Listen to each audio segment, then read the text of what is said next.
Good morning / afternoon. I guess it's technically afternoon for me. It's 12:06. Welcome back to another episode of Call of Cthulhu: The Gatekeepers. This is going to be a 6-part session. We are on session number 2 at this point, and I think we have someone in the wings to thank for quality control for our voices this time. So thank you for doing that. We greatly appreciate it. Hopefully we don't have the same issues we had yesterday, but I'm sure it'll be fine because Nick always fixes things. Yep. Sound is fine, apparently. Sound is fine. Awesome sauce. Okay. Phew. The sigh of relief. Mm. Oh yes, there it is. I see it in chat. You were the best. Thank you.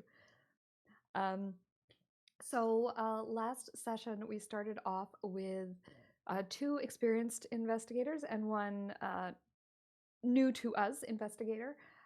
We have Terrance, Ken, and Professor Gray. And the 3 of you were called by the gatekeepers, or you received a letter from the gatekeepers asking you to come and investigate a missing train. The train is an actual real-timey, old-timey train. And this particular one was headed on the Milwaukee Road, and it went missing. They don't know what happened to it. There's been no trace that you can find of an accident or the train derailing, anything like that, or even where it may have gone off the tracks and headed in a different direction. As far as you were able to ascertain last session, there were no tracks that went anywhere else off. You looked around, you talked around to a bunch of the locals. You talked to the wife of one of the missing people, Mrs. Brandt. Her husband Charlie was on the train, and she has not heard anything of him, and she's convinced that he's supposed to be coming back, but you haven't. Obviously, that has not happened. You also see there seems to be a little bit of a cover up going on with the train company itself. They're sort of saying that things are under investigation. They're sort of quashing um, local, like the newspaper articles, and making it sound like it's much less of an issue that it is, which is something the big corporations tend to do. But you've been sent by the gatekeepers to go in and dig deep and find out what actually happened. You have also been set up by the gatekeepers as like an independent investigators coming in to take a look at things, and so you've managed to get a hold of passenger manifest and some items that were recovered from along the tracks. Everything so far seems to be pointing to this tunnel. The tunnel is called, I always forget the name of it. It's got 2 tunnels. It's called the Taft Tunnel is one of its names, or it is also known as the St. Paul's Pass. That's it. That's right. Yeah. Um, Yeah. so yeah, it's kind of got these 2 names, and so that seems to be the place that is where all your investigations are pointing at this point in time. You have made arrangements to be able to get on the train, and the train will basically drop you off at one of the mile markers and continue along its way, and you guys can stop and investigate the tunnel, and then you'll have to wait until the train comes back. I should let you know that there are 2 trains a day that go in either direction. So you can potentially get back within a day, but you might want to, I don't know if you want to plan on taking some camping supplies and spending like a while out there. I don't know what your plans are in terms of how long you want to stay, but that is something that you should definitely discuss amongst yourselves. Also, I got together with Chang this week, and he created his character from scratch because we were using the template. And so Terrance has now been updated with a bright, shiny new character sheet. Um, while we were doing that, we had a conversation about his camera, and Chang, you really got me thinking and kind of inspired me a little bit. And so I have put together a list of field kit items that, as gatekeepers, you might potentially choose to take with you on various investigations. So Okay. some of them are more, scientific type things. Some of them are more occult. And then some are, they just sort of said like investigative supplies. I had ChatGPT help me with this that were things that were time appropriate. Um, God, I love that thing. And so I would invite you guys to kind of take a look and see if there are some of these things that you might wish to take with you. Perhaps you brought with you in your luggage or that you can find in town, that would make sense to bring with you when you're investigating this tunnel based on what you currently know about the situation. So with that, I will take us to the town of South Clay Elm. Oh, I have one quick question on wealth. How do you spend the cash you have? Oh, yes. Okay, so it's a really interesting system. I actually really love the way they do this. So what happens is you have a credit rating. Your credit rating is how much money you can spend in a day without needing to spend anything. So it looks like on your spending level is $10. So you basically, with your economic status, you can spend just $10 a day. That's just money that comes in based on your profession and your Yeah. current asset. Then if you wish to buy something that is over $10, the amount of cash that you have is the amount of cash that you have kind of in hand.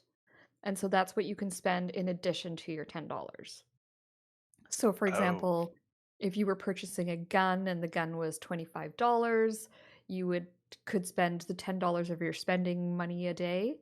And then you would only have to take 15 out of your cash. okay. So how do I Obviously, lower it? Because I gave myself items that I think my character would come in with, but do I take that from there? no, so the items that you came in with are items that we talked about and Okay. I'm comfortable with you saying that you have based on your background because no one comes into this like it's not like you're just walking in and you don't have any possessions, right? Like if it was Okay. yeah. So, if you want to take a look at my items, that's what I came in with. Um, I think possession wise, I think that's what Yeah, I have I'm on. fine. Yeah. So normally something like a gun would probably be unless you were like a soldier or something, that would be something that like you might have to talk to the keeper about. But in this campaign, because of the keepers, or the gatekeepers, and the other players have had access to guns, I'm sort of happy to say that the gatekeepers, like just in your former investigations, you would have acquired one. Okay. Um, but everything else, like a knife and a blackjack, those are things that you can pick up quite easily. Okay. Yep. I So we just want to double can check on that. hmm, Yep. so we can go through this list Question. and pick off a reasonable amount of things to add. Yeah. So the idea with this list is that you guys can just sort of put stuff on your sheets that you think you might have. Or if there's anything else along this vein that you think you might have brought with you for investigative purposes. Okay, well, you know what I'm gonna put in? Yes, absolutely. So there's a couple of ways that you can use your camera. Obviously, the flash from it might illuminate things or show things in different ways. Or when you get back to town, I'm also happy to say that you have like a small portable dark room so that you can uh, develop. That's the word I'm looking for. So that Develop, you can yes, develop your develop. pictures. Yeah. Making me feel old. I've done that. Yeah, I remember Yeah, the Kodak cameras. Kodiak cameras. yeah, that you used to work at back and forth. Yeah. My dad was super into photography. We actually had like a dark room in our basement. Oh That Jesus! was like You're supposed to just go to Walgreens for that. Come on, man. oh, sorry, phone Um, ringing in the background there. Um, yeah, so anyway, I'm happy to say that like I don't think it's something that you could necessarily do on the road. But certainly when you got back to the boarding house where you're staying, you can get pictures developed, and see kind of what you see on your pictures from your investigations. Yeah, yeah, sure. hmm, Reasonable. I would travel with like a travel kit of materials needed to Yeah, and develop when you're film. just doing like black and white photos, like it's not like it needs to be like perfectly dark or all the things, right? You can Yeah. sort of throw a blanket over the bathroom door and make it work. I could get the what's the liquid that they use? Magnesium? I don't know.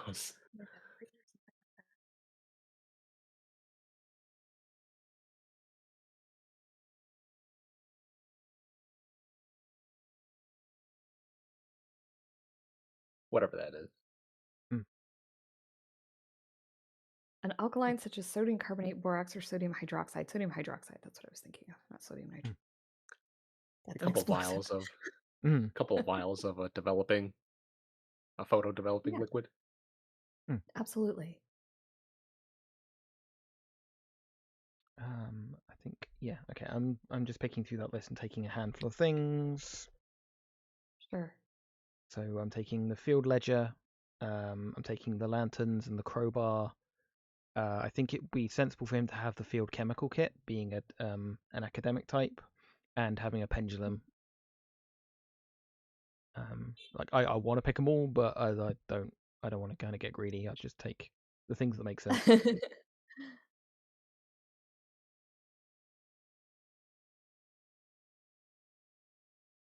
Got them on my list.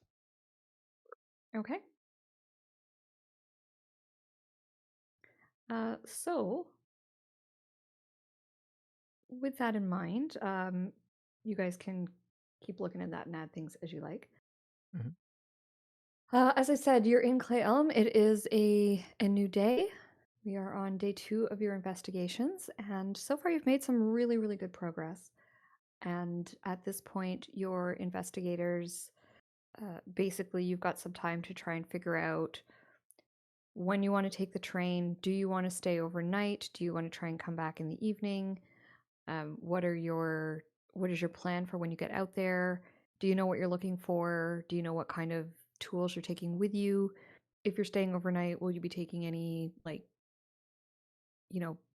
camping gear type stuff? Just things like that. So I'll give you guys a second to kind of plan and let me know if you have any questions or if when you're ready to go. Ken will go to the innkeeper. It's not an inn, but the Boarding house.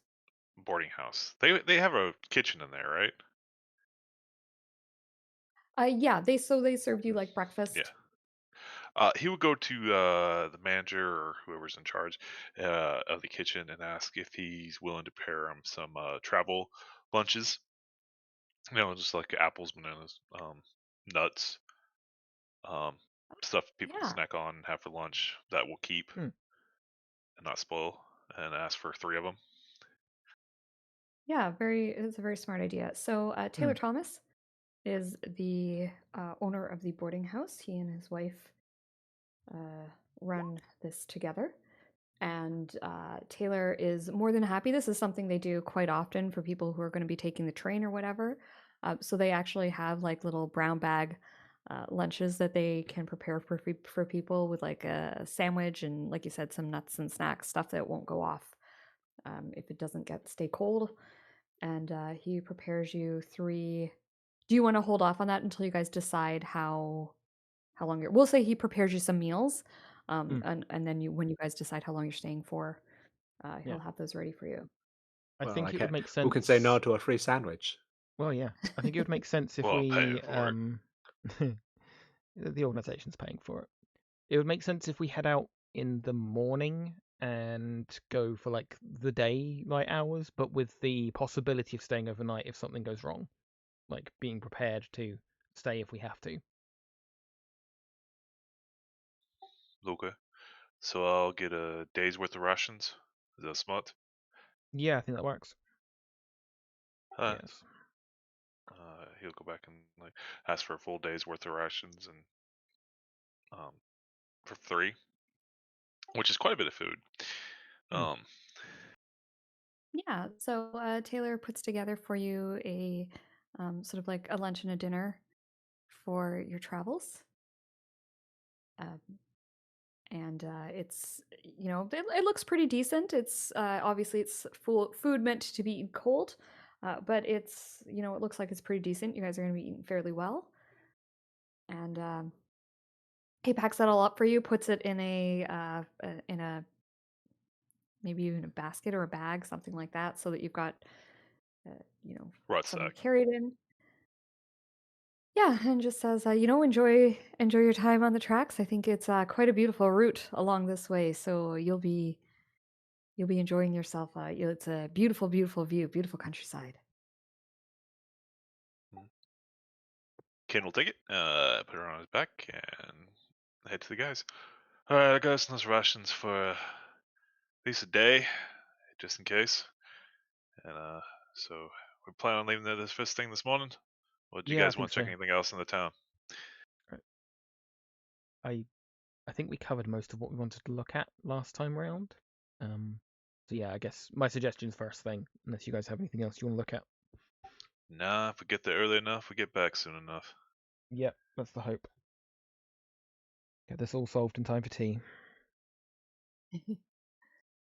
All right. So the three of you board the first train. It leaves at 9 a.m.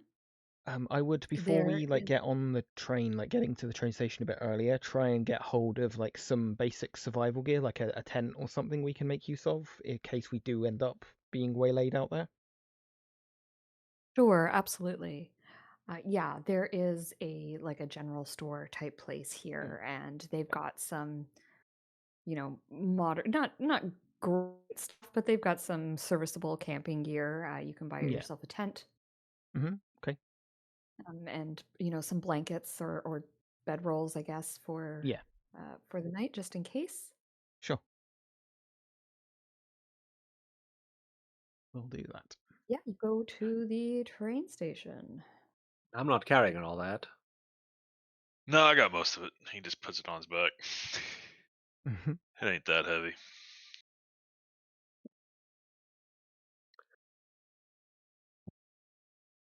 At the train Okay. station, there's quite a few people here at this point. The last time you're here, the train had already come and gone. At Mm. this point, there are people waiting for the train, and so the station is fairly full.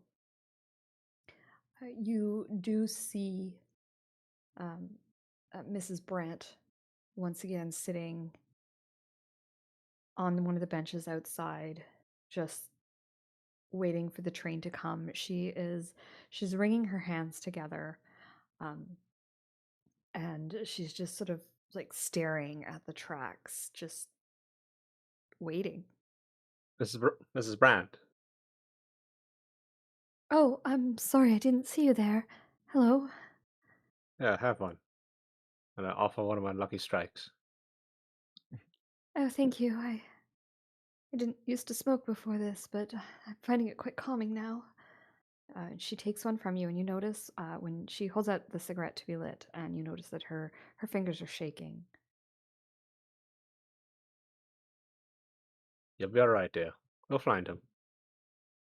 Oh, he's coming back on this train. I know it. This is the one. Hmm. All the best to you then. Thank you, and enjoy your travels. Yes, and Be make sure you careful on take the long train. drags of that. You need it.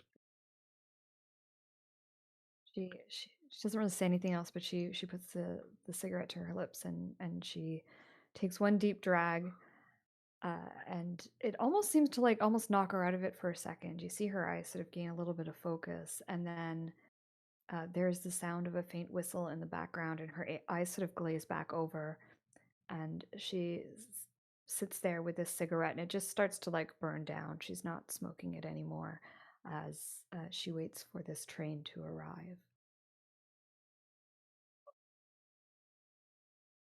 The train itself comes screeching up onto the tracks and pulls to a halt.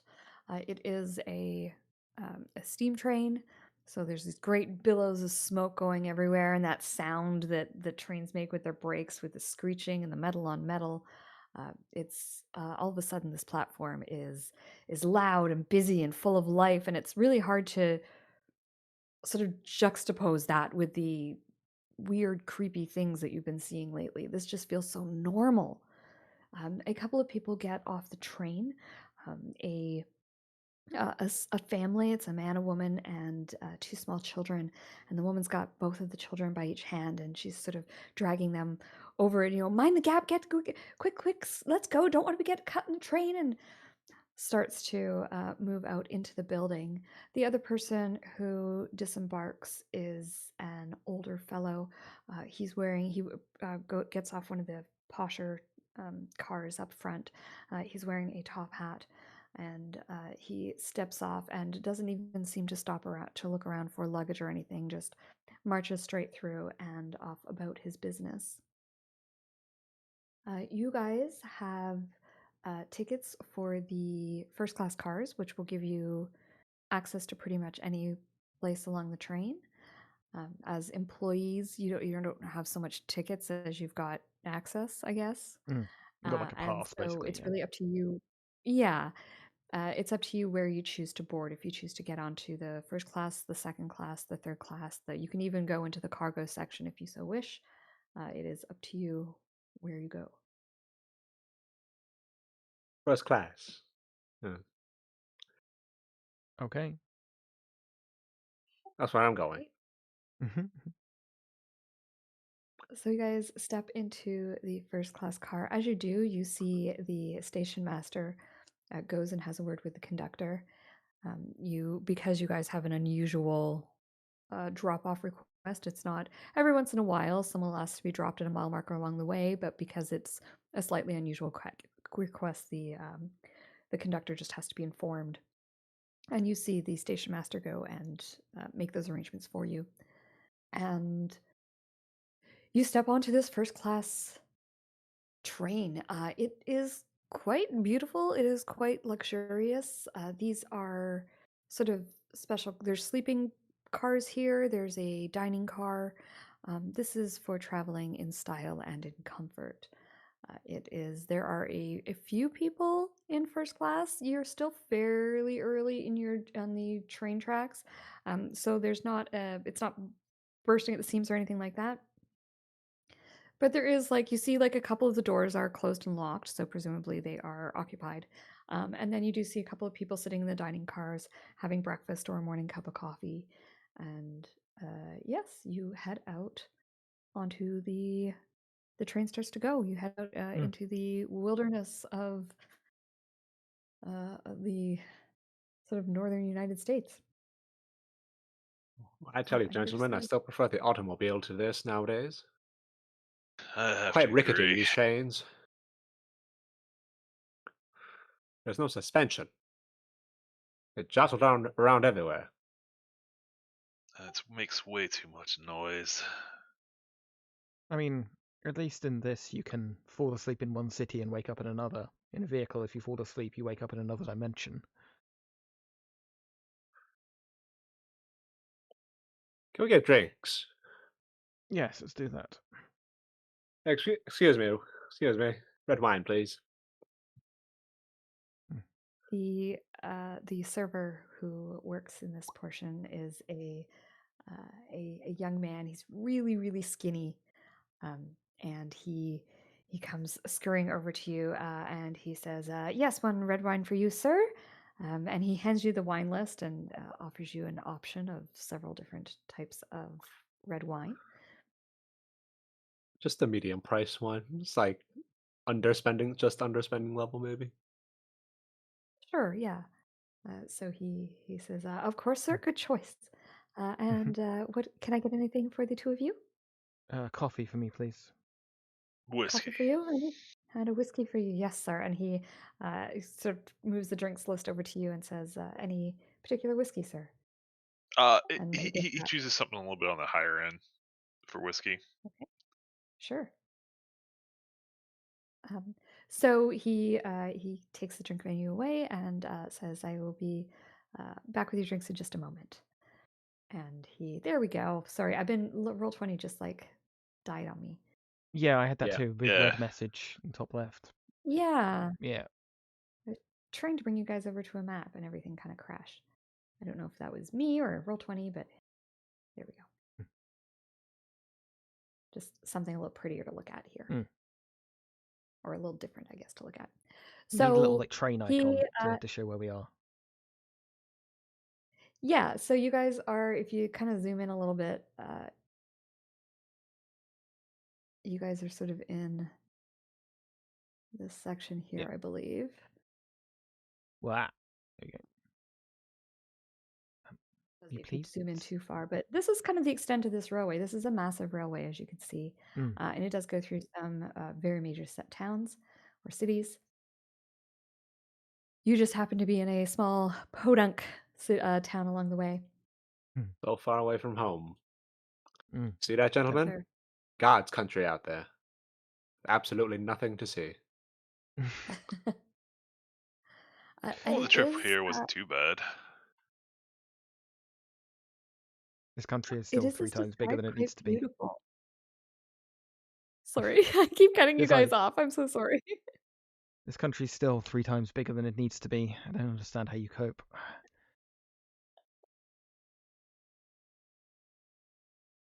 Spoken like a true Brit. Mhm. Um, it is beautiful countryside. You are traveling through the Bitroot Mountains, and so you've got some incredible scenery to look at. Lots of pine forests, beautiful, tall, undisturbed stretches of woodland. It really is quite lovely. And you basically just have time to have your drinks, sit and finish them before the train starts to slow down. And you hear an announcement over the speaker system with the conductor announcing the mile marker that is your mile marker just before the Taft Tunnel. And rather unceremoniously, the train stops, the doors open, and you find yourselves sort of dumped out in the wilderness. And I assume we can like flag a train down on the way back again. Yes, so at this mile marker, the trains Mhm. have been told to come to look for you on the way out. Right. And we'll say that you've been given a piece of red cloth to tie at the edge of the tunnel. Mhm. And Okay. if that red cloth is there, the train will stop to let you aboard. Okay. Cool. Cool. This is an actual picture of the Taft Tunnel. I Oh. love that this is like a real thing. I've had a lot of fun with this. This is an actual picture of the Taft Tunnel, one of the entrances going in. You can't really see the tracks. They are on that grade. I think it's just washed out, but Mhm. there are tracks going through there. And as you can see, there's, kind of some foothills in the distance there and lots of pine trees, lots of very overgrown areas. And if you recall, this particular branch of railway was designed to be all within a very minimum grade, meaning that it wasn't to go up or down very much at all. Hence, the Taft Tunnel, and you can see that even here, it's really there's very high banks on either side where they've just Mm. kind of dug through rather than going over top, just to keep that grade exactly as was desired by the designer of this track.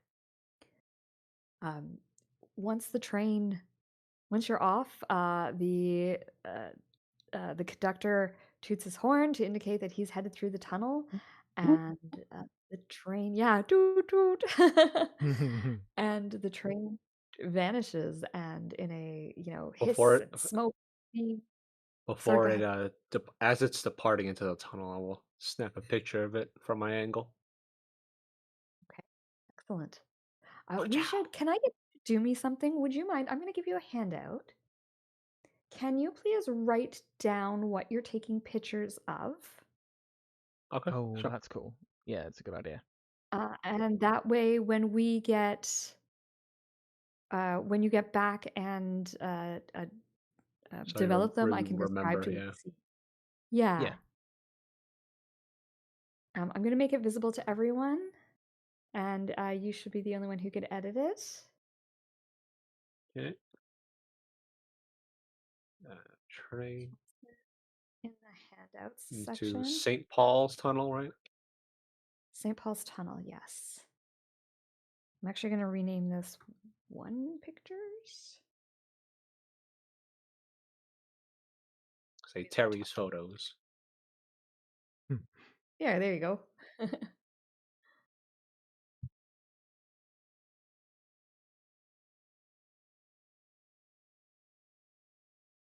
Apparently nowadays this is part of a walking route. They don't put trains through this tunnel anymore. It was yeah, suspended in the 70s, and it's now part of a hiking route. isn't that cool? It's kind of cool. Okay. Right, fellas? Shall we? Do we want to search the outside first? Head up these edges. Yeah. Go Do we into the know forest. where on the grade they found the items? Because it was before the tunnel, wasn't it? That we It was. Okay. So it was sort of scattered along about a mile of tunnel, a mile of rail leading up to the tunnel. Right. Okay.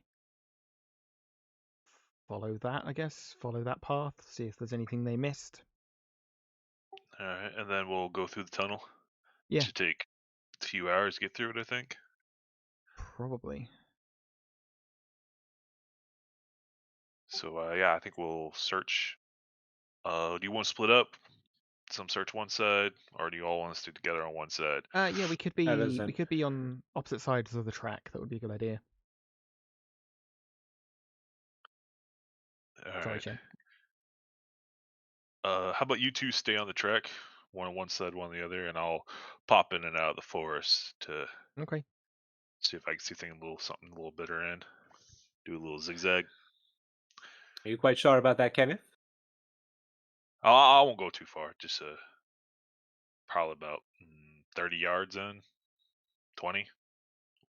I think I'll still be able to see the track. Although the forest is a little bit thick, I think I'll just do 20. Well, make sure to holler if you're abducted. If I see anything strange, I'll holler. And we'll run the other way. I mean, yes, we'll come and help you immediately. They just pat you on the back, and you kind of like tumble forward just a little bit. And then, yeah, I guess we'll just start the search a little way down, and he'll just go up in the forest about 20 yards in, and come back, go the other side 20 yards in, kind of like a S zigzag type pattern. Ooh, this is a workout.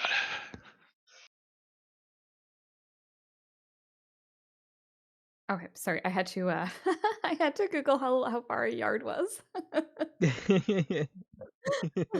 kind of the things. What kind of real measurements? It's just under a meter. So. Yeah, it's about a meter. Yeah. I don't know these crazy American units of measurement. No, mostly I don't either. So yeah, it is popping in and out of the forest is quite heavy and hard work.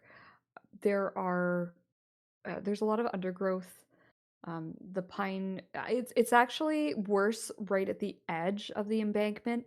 As you get a little bit deeper into the forest, the undergrowth pine needles are very acidic, and so you don't get so much undergrowth or as bad in really dense pine forests. So it's actually a bit better once you get in there. But at the edge of the forest, where there's still a lot of light, there's a lot of like shrubby undergrowth that makes it really difficult to navigate. So Ken, you probably find that you spend more of your time in the forested bit than on the edges of the banks. That being said, your two compatriots are walking on either side of the bank. You guys are walking like on either side of the train tracks, basically. Yeah. And yeah, and so it's clear along the train tracks, obviously. And you can kind of keep an eye into that scrubby bit. So you're doing a pretty decent job of getting all of your angles covered. And again, I'm not so familiar with all of these skills. I'm trying to make sure that I use a variety and I don't just default to like spot hidden every time. But so if you do have something that you think would make sense to use, please do suggest it. Okay. Can we Like in fast D&D, talk I the would call for trees? Yeah, I fast would talk the like trees. Yeah. accounting the trees to make sure there's everything that's supposed to be here. Uh, I actually do want to do a check if I may do an actual spot hidden. Yeah, same to I be want to honest. look for any occult symbols that may have been carved, not necessarily on the tracks, because that would be almost impossible. That would be really, really difficult to do. But maybe somewhere on the trees, on the tree line somewhere. Yeah. Why don't, let's get everyone to please make me a spot hidden. Okay. Oh yes, hell yeah.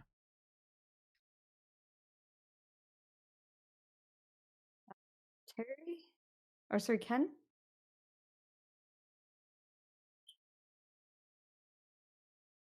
Oh. Sheesh. Have the You highest can choose. spot hidden. Uh, You can choose to push, or you can choose to spend some of your luck points. I think I'll push it, Push it.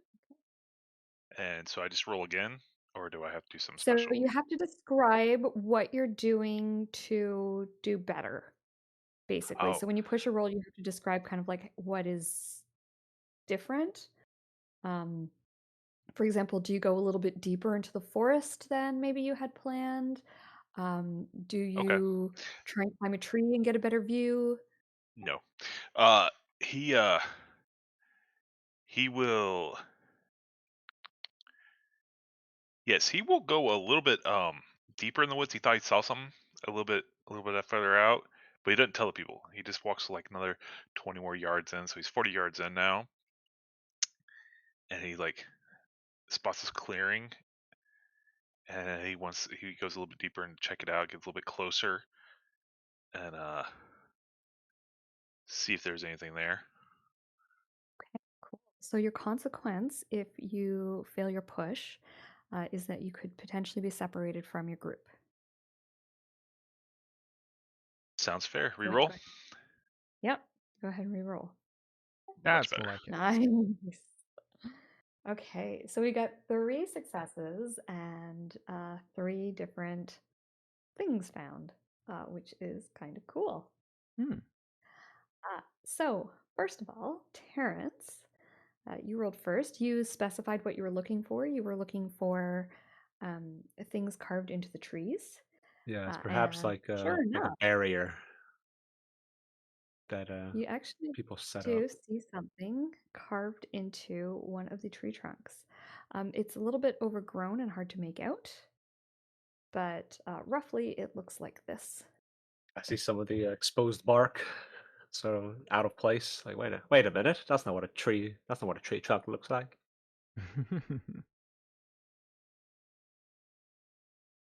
Yeah, Okay, taking a look at it, it Professor, is. I may have Mhm. found something.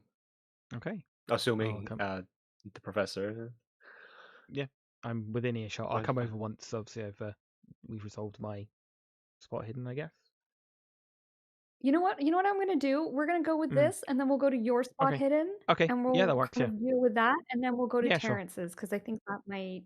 To Ken's. Yeah, that makes sense. Sure. Yeah, sorry, Ken's. Yeah. Okay. Yeah, I'll come over and have a So look.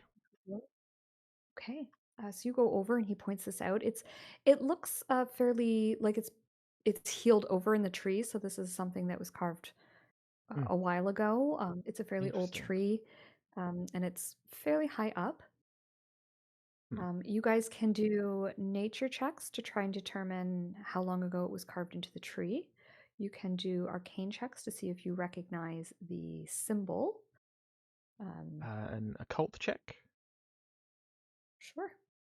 Okay. Yes. Occult and Sorry. natural world. I'll go for a natural world. Okay. Nope, Oof. it's fine. It's only a 10.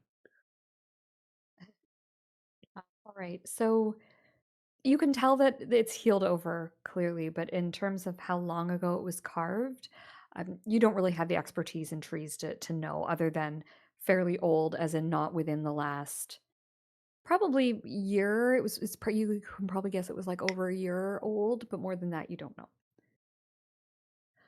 Professor Gray, you take a look at this and you're not familiar with this symbol in particular, Hmm. but there are some elements that kind of connect with some other mythologies and things that you are familiar with. For starters, the whole round snake, you see there's a serpent's Ouroboros. head, and then Yep. it reminds you of Yggdrasil, right? The Yeah. snake that bites. Ouroboros. Ouroboros. That's what I was thinking. Yeah. Yeah. Yeah. Yeah. Um, yeah, and that's common in many Yeah. mythologies, right? And that symbol generally means um, a cycle. It means eternity, infinity. This is a stylized in a way that you haven't seen before, but you've seen stuff similar, and that's generally what it represents. Hmm. So you would be familiar with that. Um, Serpents are also tend to be associated with sort of not necessarily evil, but certainly uncaring, being cold-blooded. So there's that aspect to it. And then this sort of part at the bottom there where you can see these squares, it's Hmm. almost reminiscent of a train track.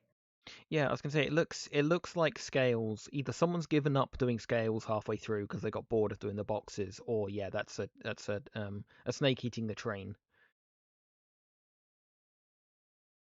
Yeah, exactly. Yeah. So again, it's not one you've Hmm. seen specifically before, but it is something that you can kind of draw some conclusions from. Okay, I'll do a little sketch of it in the field notebook. Okay. I will use the flash camera with plates. Cool. Sort of like building a gun, putting attachments to my normal camera.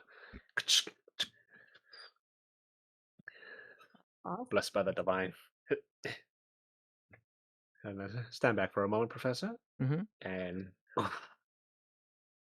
it's gross.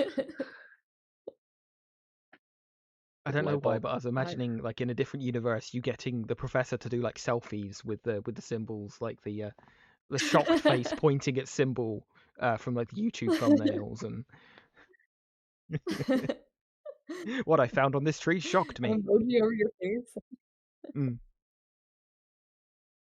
Awesome. Okay, so please don't forget to write down your photo there. Oh, And yeah, so you guys, Ken, by the way, you're welcome to partake in this. Yours thing hasn't happened yet, so you're able to engage with this if you so desire. I'm sorry I didn't say that earlier. That's fine. So the next spot hidden check that we did Hmm. was Professor Gray.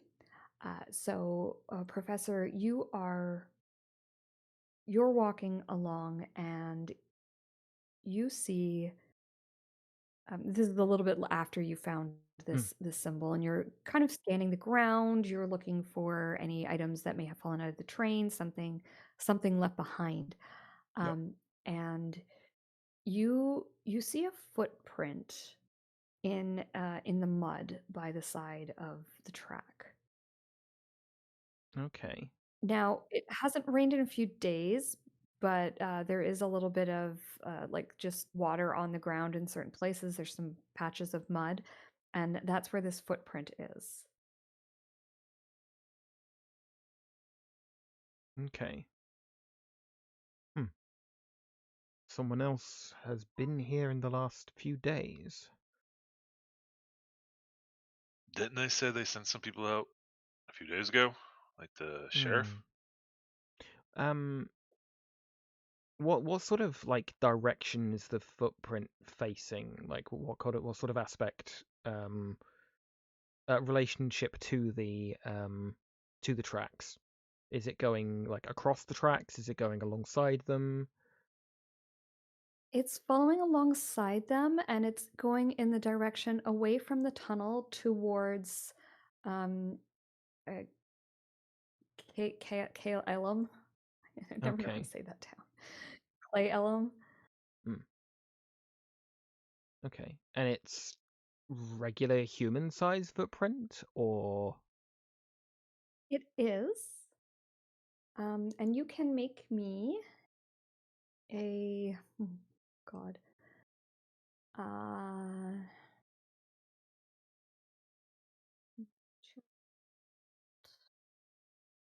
There's a tracker rule.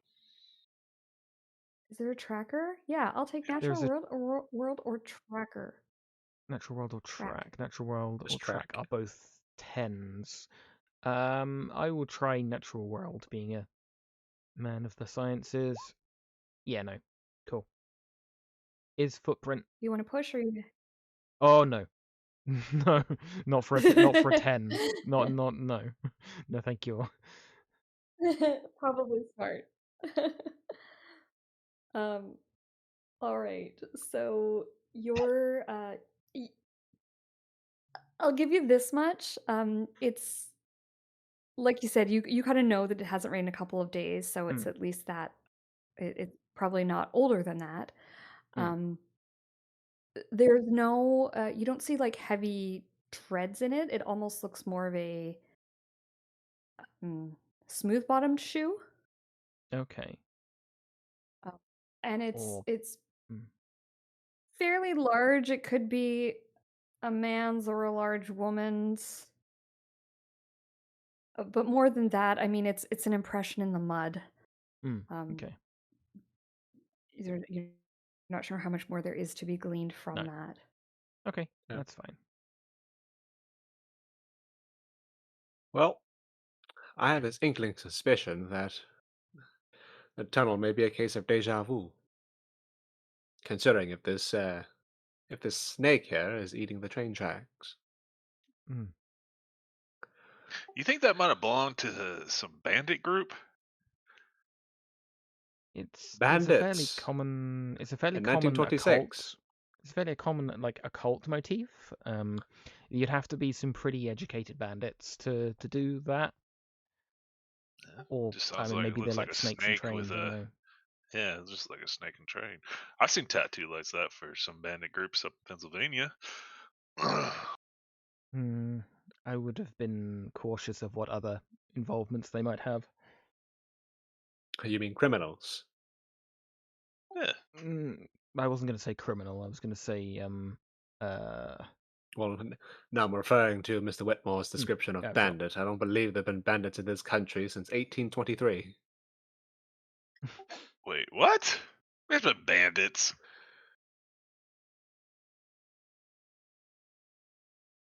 I mean, I know that's a terminology, but still, I think someone who is robs a train should be called a bandit.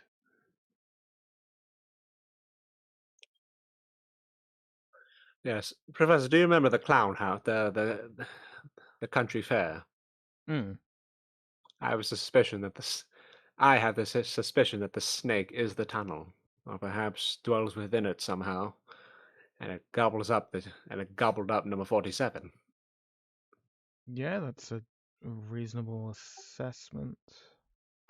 Just because we hunt for supernatural stuff doesn't mean everything is supernatural. No, but there tends to always be supernatural stuff when we get called out. It can't be every time. I know I've only been on one real mission, and it was odd.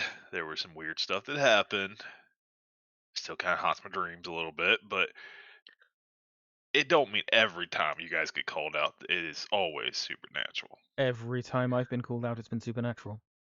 I Mr. realize. Whitmore, we've been at this for quite a long time at this point. In fact, the professor and I have completed such missions together quite a number of times as well. You If can't it is have always me supernatural. believe every time you guys went out was supernatural. Not one Every time it was time. just some simple bandit Nope. or It uh was never been some the guy that ran the water slide. It's always been supernatural. huh. Yeah. Either you two are the unluckiest people I ever met, or this organization really knows how to pick them. No robber barons out here, Mr. Whitmore. Side point that actually the 1920s were kind of a heyday for train robbery. There was the biggest rail heist in American history. Would have been 2 years before this one. A gang in Illinois netted $3 million in cash, robbing a train in using bandit tactics. That's why they're bandits. Mm-hmm. Oh, that's cool. Yeah, that's why there were a lot of Is marshals that the on Great Train trains. Robbery? Is that what it was called? Oh yeah. Yeah. Oh, that was the British one. What happened in The 1963? There were bandits. Oh, yeah, there's Just saying bandit is it's an old style word you wouldn't really use. it is an old term. Might as well just say highwayman as well. Oh no, not highwaymen. Well, Ain't like maybe we not do official. horse and carriage anymore.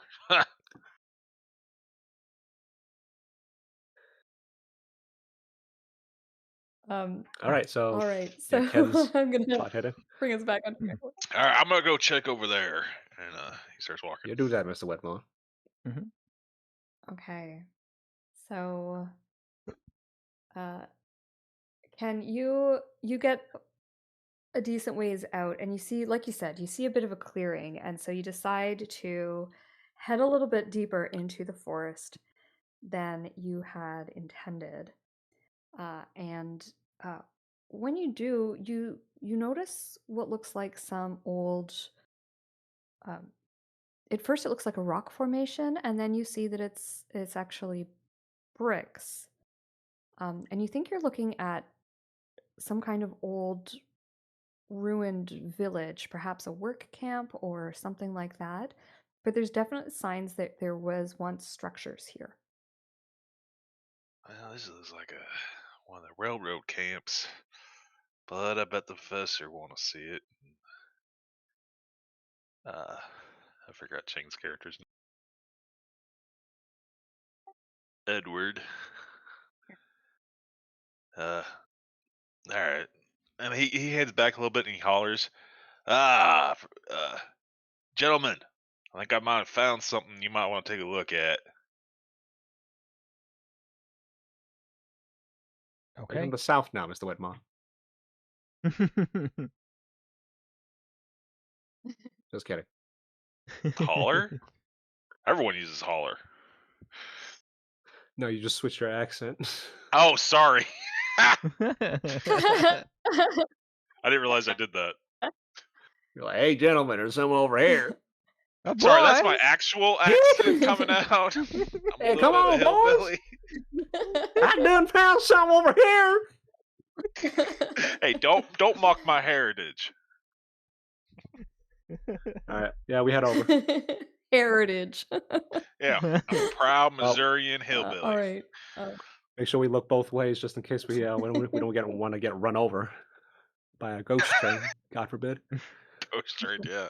Take your soul away. What was it? Okay, I 498? Oh no, is this really? Oh no, it just took a second to come in. Sorry. DM created a page, found a photo, and never uploaded it. So I may or right. may not be frantically doing that right now. Sure, no problem. Mind the bush there. Oh, sorry, that's more hillbilly. Mind the bush that I can't. God damn it, I can't change my accent. I'm stuck with it right now. You have to mind the bush there. Yeah. It's gonna do it. It's gonna do you I'm in. walking here. I can't do that. I'm tone deaf. I don't know how to do accents. I do the same thing. I'm fine for a little bit, and then I slip into them. As soon as you say sorry, that's when it happens, Kirsty. I bet there was some campaign or some sessions where she did that. She went very Canadian. Okay. I hope this image is showing up for you. Yes, we see it. Okay, good. Because it's not showing in like the. It's fine. So yes, you guys follow Ken into the woods, and you see this structure is somewhat standing, and then around it you do see some other sort of smaller, sort of just stone walls, but that are very low. They were probably buildings at one point that are now just completely crumbled, and there's very little left to them. It looks like I said, it looks like it was maybe once like a more of a logging camp, semi-permanent structure type place than a real village settlement, but it definitely looks like there were people living here at some point in time. The stones are obviously, I mean, obviously you can look at it, it was obviously man-made. I would like to snap a photo exactly from the angle that you're showing us the photo of. Sure. For Okay, posterity, you take boys. a picture.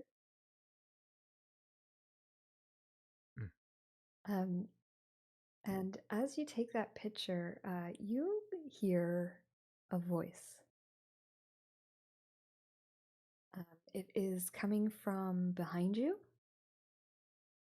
and it's saying,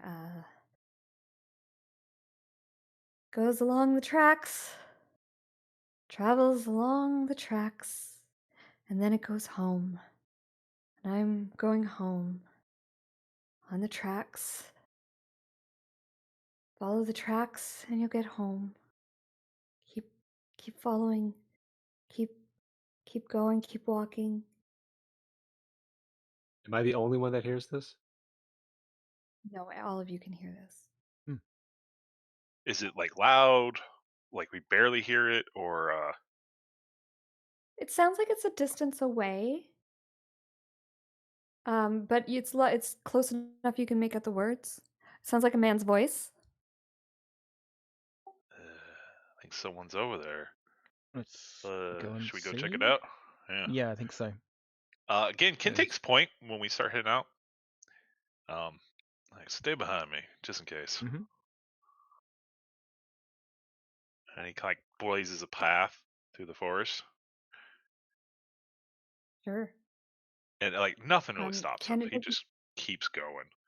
just barrels through? Yeah. Yeah, tears through roots, anything that gets in his way.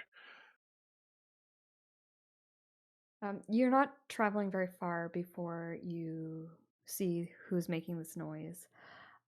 He looks like uh, he looks like maybe he's homeless. He's wearing some clothes that are pretty dirty, pretty. There's tears and that kind of thing in them. Um, he's he's got a shock of white hair, and he, he looks almost probably like 70s. Um, fairly old, fairly frail looking gentleman. Um, and he sort of is talking to himself, and he just keeps sort of saying the same thing. Just keep following the tracks. Follow the tracks, they'll take you home. Just follow the tracks, find the tracks, take the train, but not the train. Just follow the tracks. Not the train. Stay off the train. Get off the train. I would like to make contact. Sorry, you would like to make contact? Excuse me, mister. He sees you, and he sort of like takes half a step backwards. He looks startled, and then he turns and starts to run.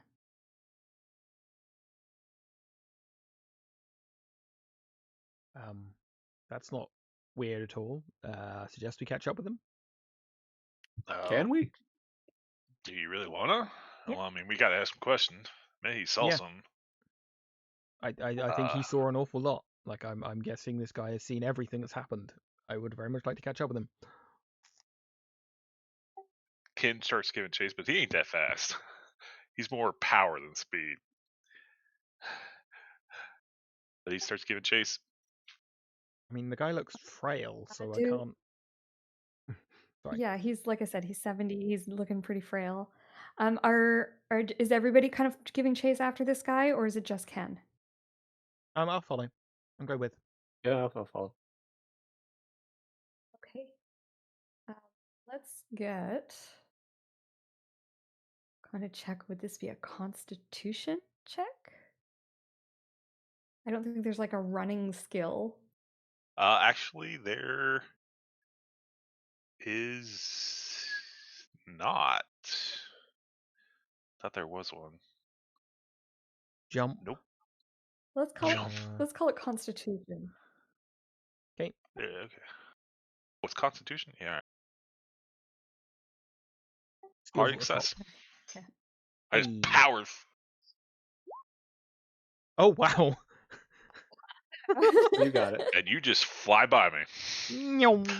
Oh, Constitution. Yeah, not so good. So, Terrance, you're start to get run after him, but I mean, you've got a lot of heavy, awkward camera gear. And you know, you probably got like a lot of it around your neck, on one of those like neck straps, Uh-huh. or across your body, or however you're holding it. But I would imagine it gets snagged in some of the branches and things. You're also trying not to jostle your gear and break it because it's very expensive and you've got lenses, so you're just not going that quickly. Ken, you're just sort of like plowing through the forest. As you run, you're just like small trees are snapping down and bushes and that kind of thing as you're running after this guy. Whereas Professor Gray, you just sort of like slide in between, you find the paths, and you manage to actually overtake. And this old man is not running that fast. He's, like I said, he's an old man, but he's running. You catch up to him. How do you try and stop him? Do you just try and grab him? Do you try and like speak to him? And I think I'd speak to him first. Like, sir, we're not going to hurt you. We can help you. You needed to find the path. We can help you find the path.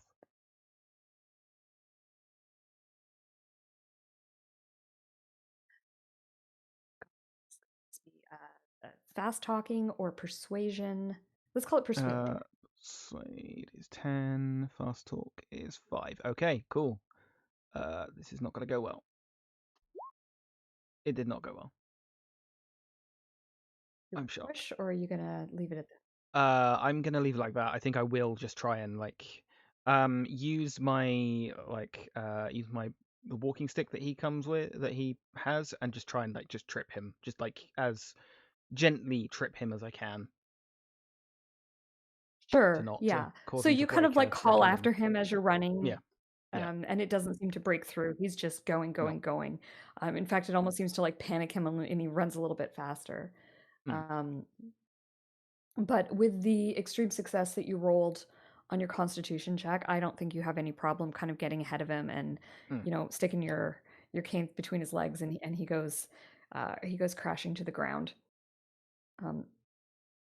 When he falls, he immediately like rolls into a ball and like turtles. Oh. Does Ken get there? Yes, Ken, you're just behind all this, and also Terrance, you're not far behind either. All right. When Ken arrives, he goes, "Come here, tramp," and grabs him by the neck and picks him up like you do a little kitten. I don't think he's a tramp. Well, he's walking on the tracks. He's a tramp. What if he's one of the missing passengers? Did you heard what he was talking about the trains? How was he dressed again? So he's dressed in sort of like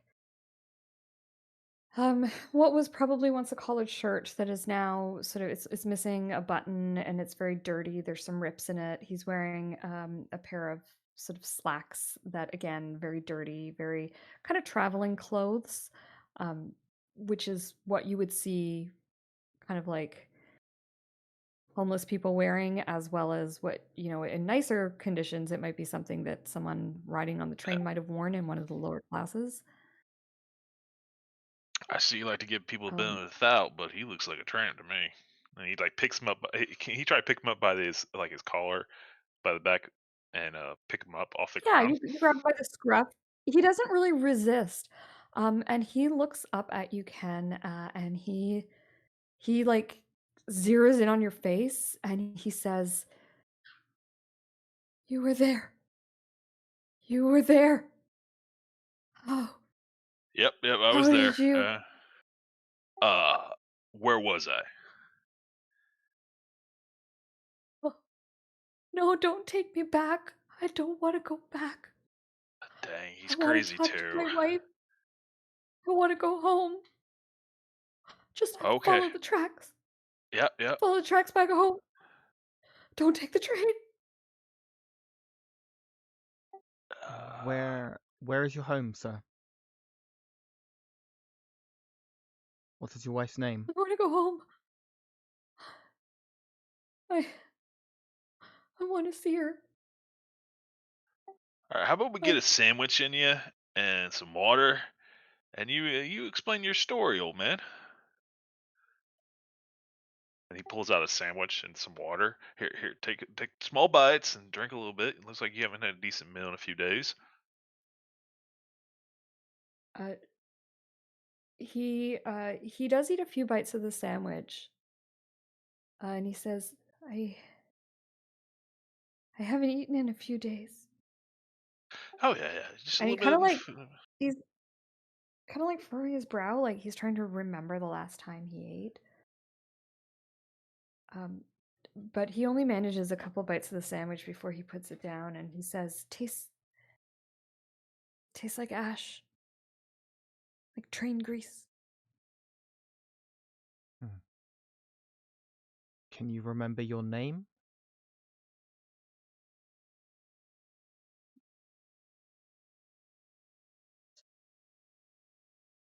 Brant. I had a feeling. As I finally catch up. Yeah, that's what I was thinking. Ken blinks a few times, but you can't be that Brant, can he?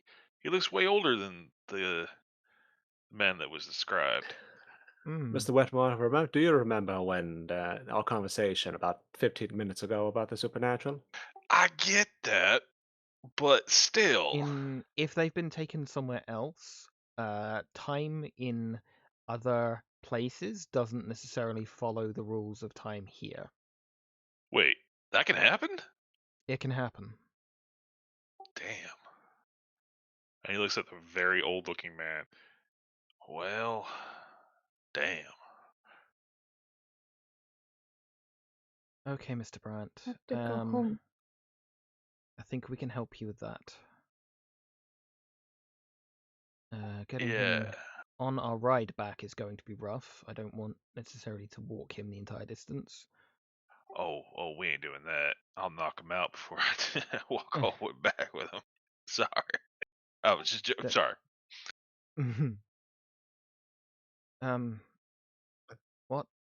What's happened to you? What can you remember? I took the train. Yep. I took the train, and then it was dark. And then it had teeth. The teeth on the tracks.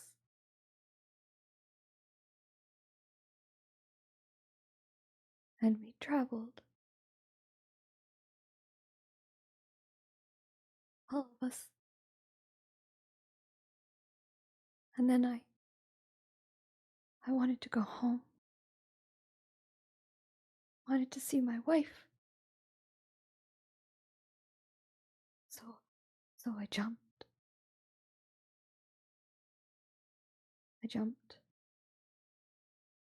I ran from the teeth.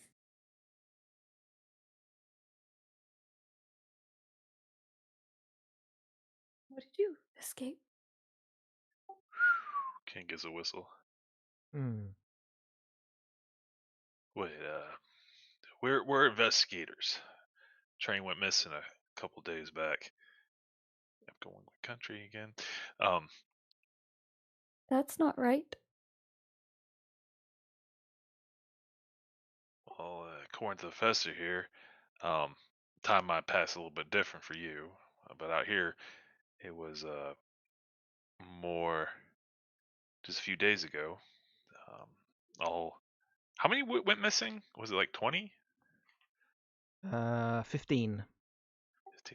15 went missing. So we were told to come out here and investigate. No, no, that's not right. What is correct? There were more on the train. More? We're people. When I when I jumped, there were teeth. Hmm. What kind of teeth? Sharp, pointy teeth. Uh, like human teeth. Did it look like Professor? Show him the image. Yeah. I don't think showing him the image is going to be helpful at this point. Like suddenly showing them something they've been experiencing again, not the best of ideas. Can I try and use psychology or psychoanalysis to try and get an understanding of like how long he seems to think time has been, a rough suggestion of what he thinks the entire story is? Yeah, go ahead and give me either one of those rolls works. They are both 60s, so let's go with psychoanalysis.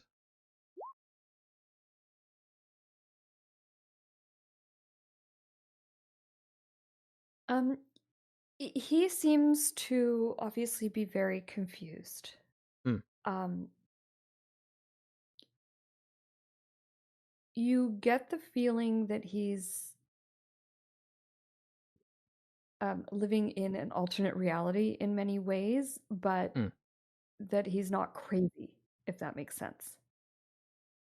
Yeah. He's definitely damaged by Yes. what Very traumatic he's seen and experience. what has happened to him.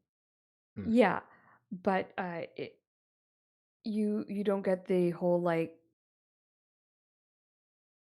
there's a difference from living through a traumatic experience and being very broken from it, and then imagining the traumatic experience happened in your head when it didn't. Yeah. And he's more in the first camp. So obviously very traumatized by what has happened to him, but not making things up. Yeah. But very confused and possibly misunderstanding.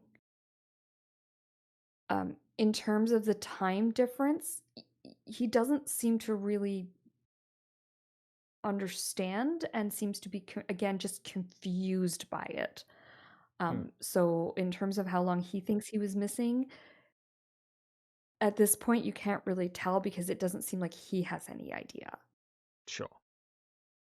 Okay. Although the fact that he looks considerably older than the 30s that we had him as on the manifest suggests he's been away a while in like linear time for him. Yeah. Yes, he's been through a lot of trauma in, for us, not a lot of time, but for him, clearly quite a bit of time. Um, the mind has a funny way of trying to protect you from it, which makes it harder to deal with it. I think we'll just try and like listen to everything he has to say, but like don't try and counterfactual him on what he says. Just like let him say what he has to say. Is my suggestion to the group. Ken just nods.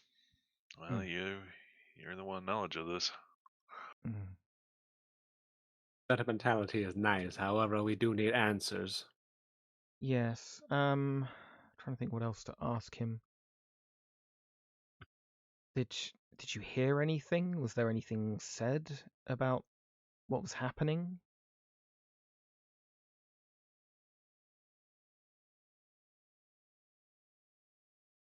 I remember it went dark, Okay. and then it went dark. Okay. So you passed through the tunnel. I think into the tunnel, and then it went darker, by the sounds of it. Can we'll ask. Did people start throwing stuff out before you entered the tunnel? Out of the train, like personal objects? Doors were shut. Windows were closed. Couldn't open it if I wanted to. And I did when it got dark. And what happened after it got dark? Had to use a crowbar in the end. Hmm. The hissing, the teeth, chasing, Hissing, always chasing. hissing like a snake. Yes and no. Okay.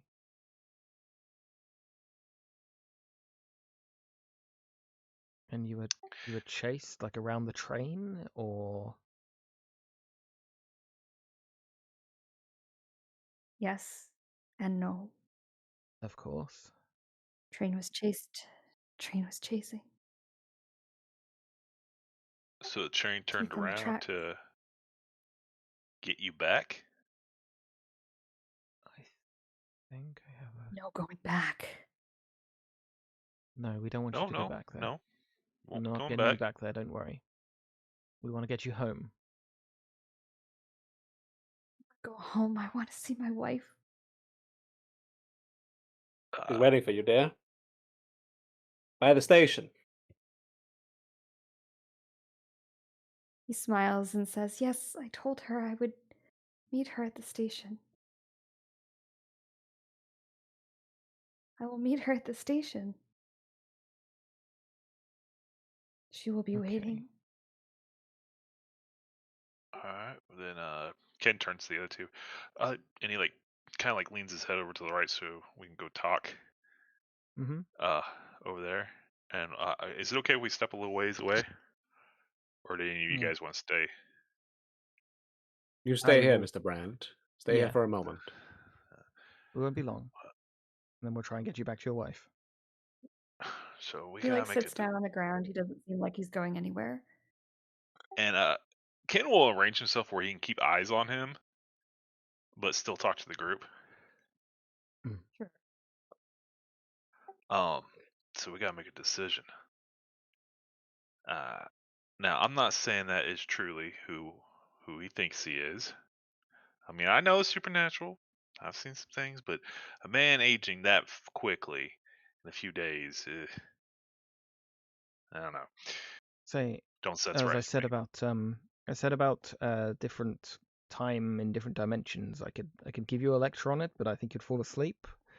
But Oh no, I'm good time with lectures. Yeah. time Um, in if they were sent somewhere different, which is what it sounds like with the train chasing the train, etc. Time in that dimension can run much slower, or can run right. faster, or it can run not at all. You could step into a dimension, spend a year in there, and come back and no time's passed at all. There's multiple stories of children taken away from the Terrifying. way for the fairies and coming back much older. Wait, are fairies real? Like Yes and real, real? no. That's an answer, I guess. So our decision is, are we gonna check out the tunnel? I mean, we can't go with him; he'll freak out. Yeah, we're not definitely not taking him to the tunnel. All right. Well, we gotta we gotta tie up the cloth there for the train to stop for us, or we're gonna walk all the way back. It's still pretty early. I think we can make it back by night, but we gotta start walking that way now. Okay. I mean, I would definitely like to get him out of the wilderness immediately. Getting him on a train is going to be a tall ask after what he's been through. Um, but it's not like he can really fight back that much. Yeah, he's a. Well, I've seen kittens put up more of a fight than he did. He might put up quite a bit more of a fight if we try and put him on a train. Well, and he pulls out a blackjack. I got something that'll. I don't really Gently. want to use it on him. If you're going to do that, do it gently. We don't want to cause All any more right. damage than he's already experienced. So we'll get back to the track. You guys wait with him, and I'll head back to the tunnel and tie a ribbon to it. All right. Okay. Mm-hmm. And that's what Ken will do.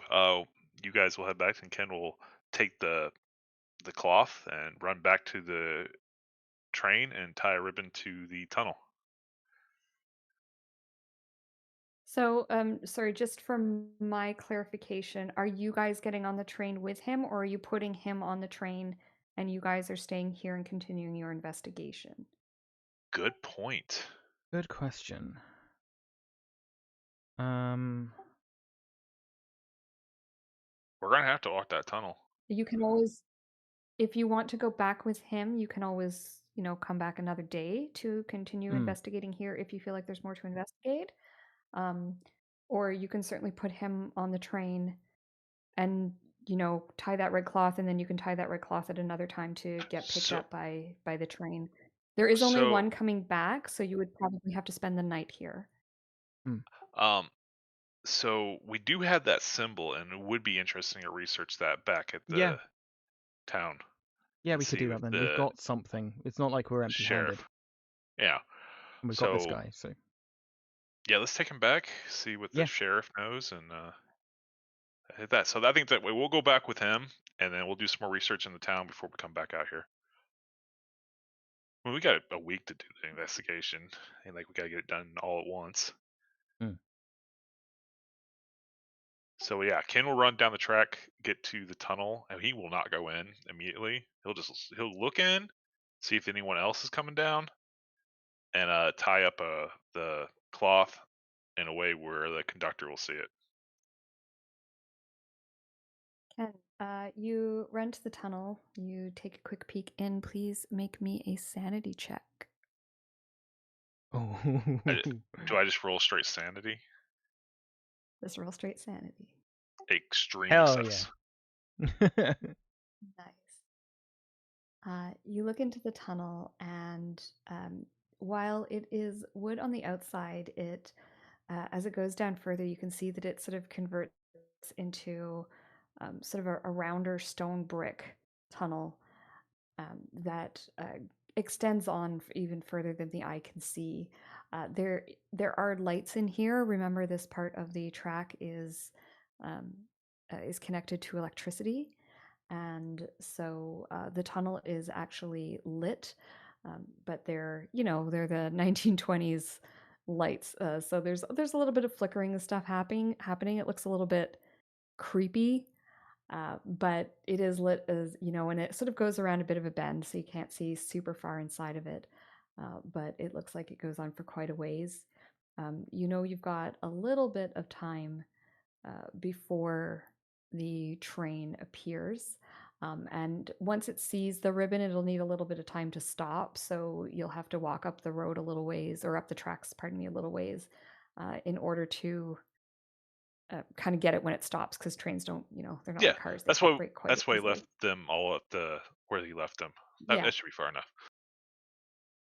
Yeah. So you go ahead and then go head on up the tracks to meet up with the rest of the group.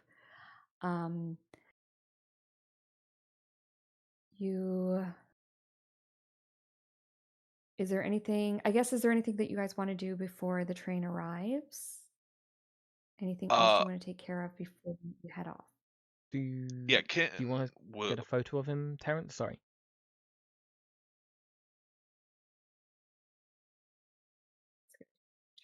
Look this way. One moment, Mr. Brandt. He looks at you and he says, "You already have my picture. Taking another one?" But he looks at you and kind of like smiles. Do I? Not aware of that. I don't believe we've met prior to today. He said he met me too, didn't you? Yeah, earlier when I picked you up Yes. by your.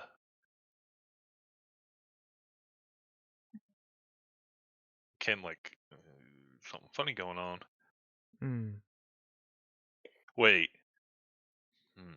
I don't know too much about time, but I read a book. It wasn't quite a sketty western about when one of the uh, rangers went back in time and met his grandpappy. You don't think something like that might happen to us, do you? I mean, weirder things have happened. All right, this is getting weird and weird. All right.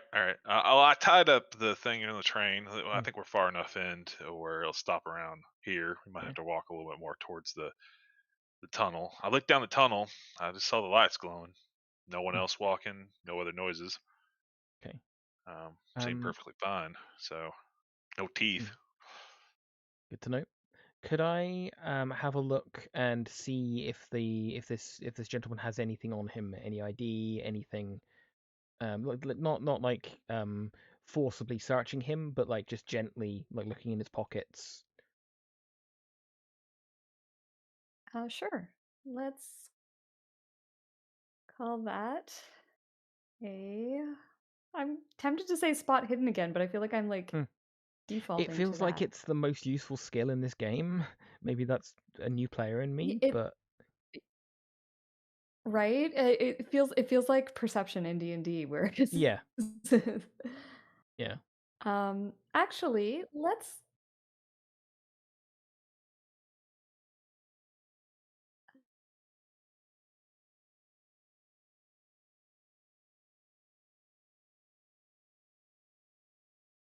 yeah, let's go with spot hidden. Okay. No, 17 points. I could spend 17 points Or you can push. and make that 6.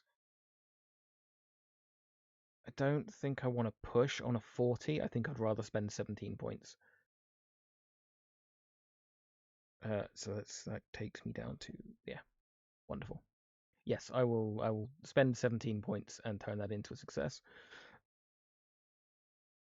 Use some of your luck.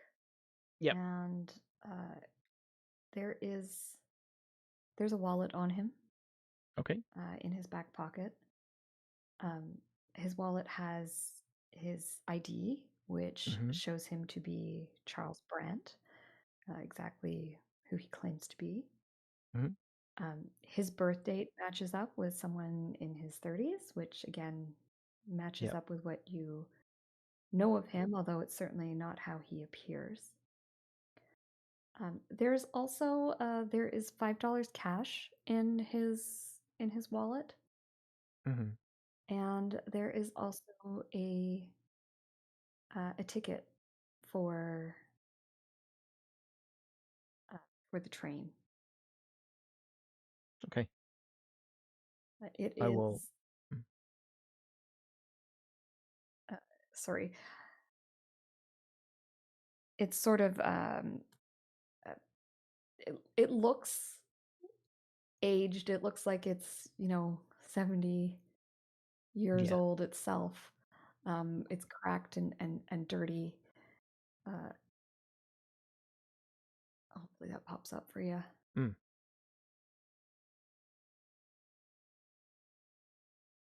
Okay.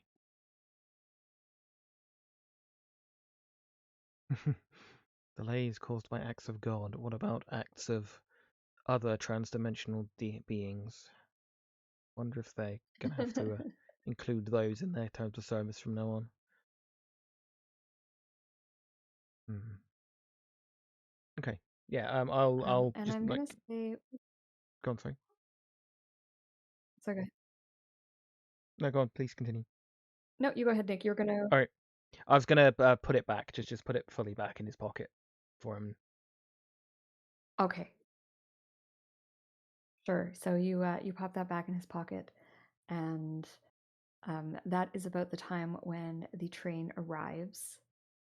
When he sees the train, he sort of like shakes his head and starts to back up, but you are able to coax him onto the train. Yeah. He looks terrified the whole time, but fortunately, it is a short journey, Yeah. and you are able to get back to the town of South Clay Ellum. And I think that this will be a good point for us to take our break. Okay. So we will pause things here, and then when we come back, you guys can deal with him and the fallout of what you have learned. Okay.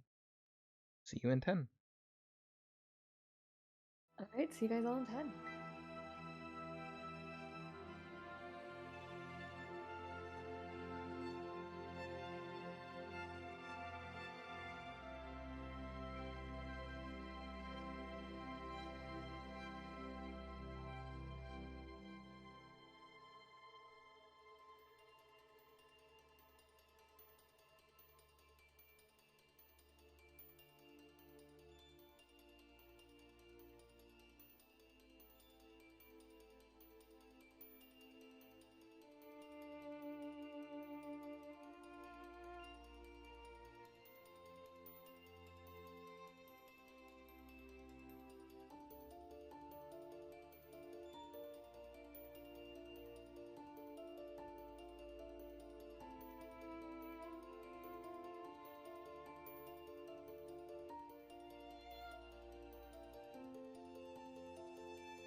Welcome back. So the players have met an interesting character along the way. You guys went out to the tunnel. You discovered a footprint in the mud. You discovered a strange symbol carved into a tree, and you also found the ruins of what looks like a workers' camp. You didn't spend much time examining the ruins as you heard a voice talking in the woods, and that was where you encountered someone who you've been looking for, and that would be Charles. Charles was not looking as you anticipated. He was a lot older than expected. He looks to be about 70 years old now. Something has happened to him. He seems a little bit off, quite traumatized by what has happened. But you guys were able to get him back on the train and back into the town of South Clay Ellum, which is where we are now. So actually, I'm going to bring us just for a moment over to the train station. Because when the train pulls in and you step off, you're the only passengers getting off at this station at this time. Again, not a huge town, not a huge train station, so there's not a ton of people getting off here. But you disembark and bringing, of course, Charles with you. And when he steps off the train, his wife is still sitting on that bench waiting. And as she has done every single time that a train has come, she looks up in hope. But this time, her hope is founded, and she sees Charles, and she seems to recognize him immediately. And she runs over and she hugs him, and she's crying. He looks a little stunned. He's looking confused. But she takes him into as a big hug, and she says, "Charles, Charles, I never thought I would see you again. Oh, Charles, it's true. The prophet was right. Your face. Oh, it's okay. It's okay, my love. I'll take you home." And he sort of looks at her, and he sort of says, confused, "Clara?" And she says, "Yes, Charles, it's me. It's me." And then he breaks down and hugs her back, and they're just, sobbing in each other's arms. And after a moment, she looks up at the three of you and she says, "Thank you so much. I knew he said you would bring him back, and you did. Thank you. Thank you." Who said we'd bring him back, out of curiosity? The prophet. Who's that?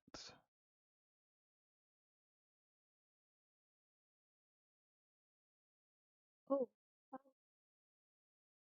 he he doesn't live here, but he knows things about the future, and I know it's silly, but I went to speak with him. Uh, some of the things that he says come true, and he said that three strangers would bring him to me, and you did. Interesting. Of course, he didn't. He called you holders of keys. Why didn't you mention this before we left? I mean, we were three Oh, well, strangers that helped you out. I didn't realize you were the three. Interesting. Please keep her here for a moment. I'm going to go and find the station, the platform guy. Sure. Yeah. Station Master Lowell. Yep. Lowell. Yep. Go and find him in his office or something, I guess. Yeah. He would be in his office, sitting there, looking over the manifests for the day and the train schedules. Mr. And Lowell. are the rest? Sorry, is everyone else coming along as well? Yeah, bring them with us then. If you're going to do that, like, I either like stay with her or stay with them or bring them with us. Either way, I don't want them out of our sight just yet. Okay, so it sounds like the whole group, whole Yeah. entourage, heads towards Station Master Lowell's office, Mhm. and he sort of looks up and he kind of takes in Mrs. Brandt, and he says, "It's the first time I've seen you with some color in your cheeks. You're glad to see you're up and moving about a little bit more, Miss Brandt." And he says, is this your dad?" And she says, "No, this is Charles." And he looks a little bit confused and sort of says, "Oh, I my apologies." Mhm. And then, clearly thinking that like the age has been written down wrong, and she's just married to a much older man. Mhm. And he says, "This is great news. You found one of the missing passengers. Excellent. What? Yes. How?" I'll give you the details in a minute, but this man's going to need some medical attention. He's been through an awful lot of trauma. Not had an awful lot to eat. Um, this man needs to be taken care of. Yes, of course. I will. I'll. You two go home, and I will call Dr. Flores, and I'll ask him to go out and meet you at your home.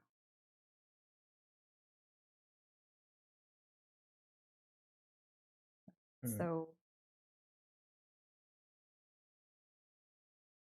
he'll they'll Sure. he kind of gets up and does the whole like shakes Charlie's hand and says it's good to see you again, and I'm sure that when you're feeling up to it we'll have some questions for you. Um, but for now, go home and we'll get a car, and he gets a car to have them Yeah. taken to their home, and Sure. he makes a phone call right then and there in front of you to this Dr. Flores, asking Sure. him to go and pay a visit to them and make sure that Charlie Brandt is all right. Sure. Does Mr. Brandt seem more elusive now that he's in front of his wife, or Not really. sure? He looks just as kind of overwhelmed and confused, Yeah. and is just sort of Sure. tottering along. Sure. You sure you should let him go back home? I I mean, mean, this place doesn't have a hospital, as yeah, far as I'm but aware. We can't keep him. I mean, maybe we should talk to the sheriff and put in one of the cells for Uh, overnight, just in case. you want to traumatize him further? I mean, I don't want him like waking up in the middle of the night and murdering his wife. Well, the sooner the doctor can take a look at him and like actually decide on his condition, the sooner he can be taken care of. So hopefully, if the doctor can come over this evening, like before the middle of the night, maybe we get the sheriff to be like keeping an eye on that area, sort of thing. I guess we can at least ask. We're Yeah, gonna head back to the library and see if we can look up that symbol we saw. yeah, that's part of the plan. Yeah, And this prophet, yeah, that's does not. I only like the word prophet. So, yeah. I'm not a fan either. these any books I used to read that had a prophet, it never really ended well. Except the good book. Mm. All right, And I mean, even that doesn't end particularly well either. some of the stories they all got lessons to learn. Mm. So, what should we handle first, or should we split the group up a little bit? Gonna debrief the platform, the station master first. Um, and then yeah, maybe I'll go do some research. Not sure what you guys want to handle. I have to go develop Uh, the film. Yes. um, I'll go talk to the sheriff really quick and Mm, ask if he can have one of his boys look out the house to make sure sure. nothing happens. Yeah. Okay, sounds like you He's a guys witness have a we bit need to of a keep. plan here. Yep. So while you're at the station, you're going to speak with the station master. Yeah. He obviously is just, really curious as to what has happened. Hmm. So once Clara and Charlie leave, he looks at you and says, uh, "Well, what did he say? What of the rest of the passengers? What news So, do you have of the train?" um, the age that you had for Mr. Brandt is correct. I looked at his ID. Um, So that's certain not Charlie Brandt. traumas, certain traumas and certain things can have strange effects on a body. Um, I'm not gonna give you the full details because we investigate things that would prevent you from sleeping for the next decade. But suffice to say, strange things can happen, and that's when we get called. I'm a You little don't have bit to try and confused. understand. You don't have to try and understand. It's fine. But that is him.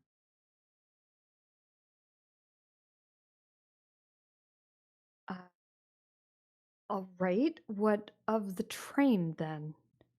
We know it went into the tunnel. He's been through an awful lot of trauma that he thinks has taken place over a long time. His story is jumbled. I think I have the beginnings of an idea. Um, but the search is still on. Let's put it like that. No conclusions yet. Okay. So you'll be questioning him further to find out more information. We will indeed. And the rest of the passengers? I mean, if he came back, there's a good chance for the rest of them.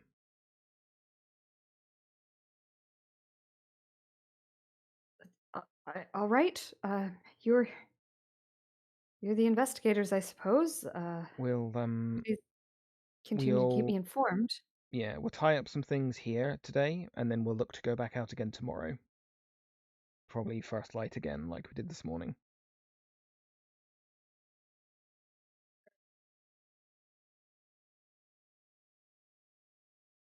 He looks a little bit. He's looking at you a little bit like you're a little bit crazy. And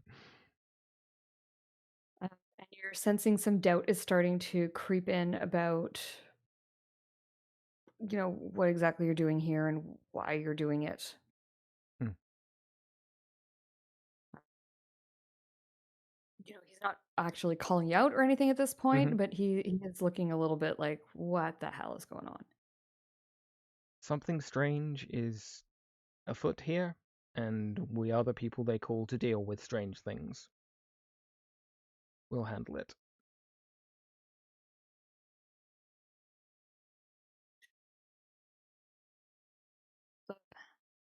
It's my boss's boss's boss that invited you here to do the investigation, so I don't really have a say in it.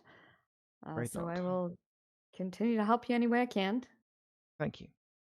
You have been most helpful so far.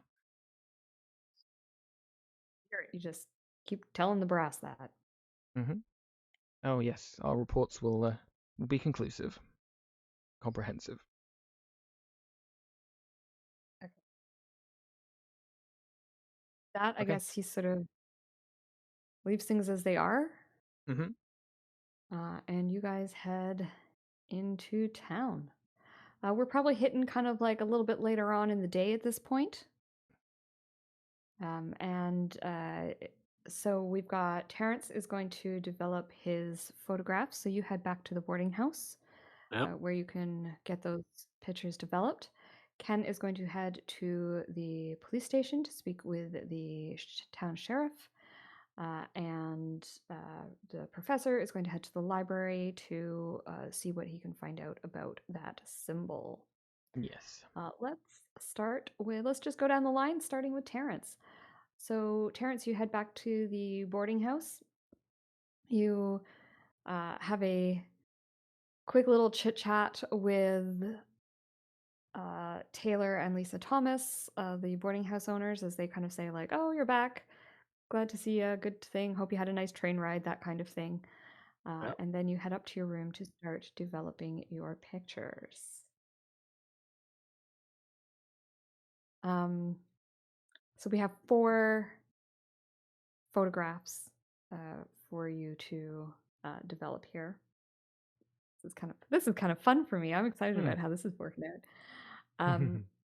So the first photo, the train departing into St. Paul's Tunnel, it looks normal. It's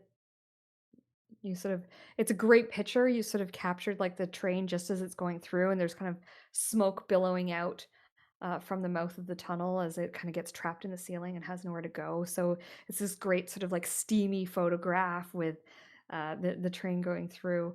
It's a really good photo, but there's nothing of any kind of occult interest going on there. Gotcha. Your next one is the symbol of the snake that you took in the picture of the tree. That was carved in the tree that you took a picture of. This one also does not seem to have anything strange about it. It's a good likeness of the image, and it will probably come in very handy later when you're cross-referencing things or when you're writing up your report to the gatekeepers. But again, nothing weird here. The third photo, however, you actually develop twice. You develop it the first time, and there is a sort of blurry spot in the doorway of that building that you took the picture of. And so you adjust the chemicals a little bit to change the sort of the brightness levels of it to try and clear up that image. And what you get is this image of the brick building with a blurry, silhouette-y kind of white, glowy figure standing in the doorway. The figure looks to be male based on the fact that like it looks more like the person is wearing like pants than a dress or skirts, but you can't get any kind of clear image of their face or their clothing. It's almost just like a white sort of blob. You know what pictures of ghosts often look like. It's kind of like that. Gotcha. The fourth photo you also have to develop twice. This is the picture of Charles Brandt, and at first you think you've made a mistake. You think you've sort of like, sometimes if you shift your developing paper when you're exposing the image, you can get like almost like a double exposure kind of thing going on. And when you first develop it, you think that's what you've done. You think you've just shifted the paper, and so you develop it again to just double check. And no, there are 2 faces on Charles Brandt. It's very difficult to make out either face because they're sort of overlapped, but just ever so slightly offset, making them difficult to kind of piece apart. But there's definitely 2 faces there. It's really uncomfortable to look at this photograph. In fact, I would like you to make me a sanity check, please. Sure.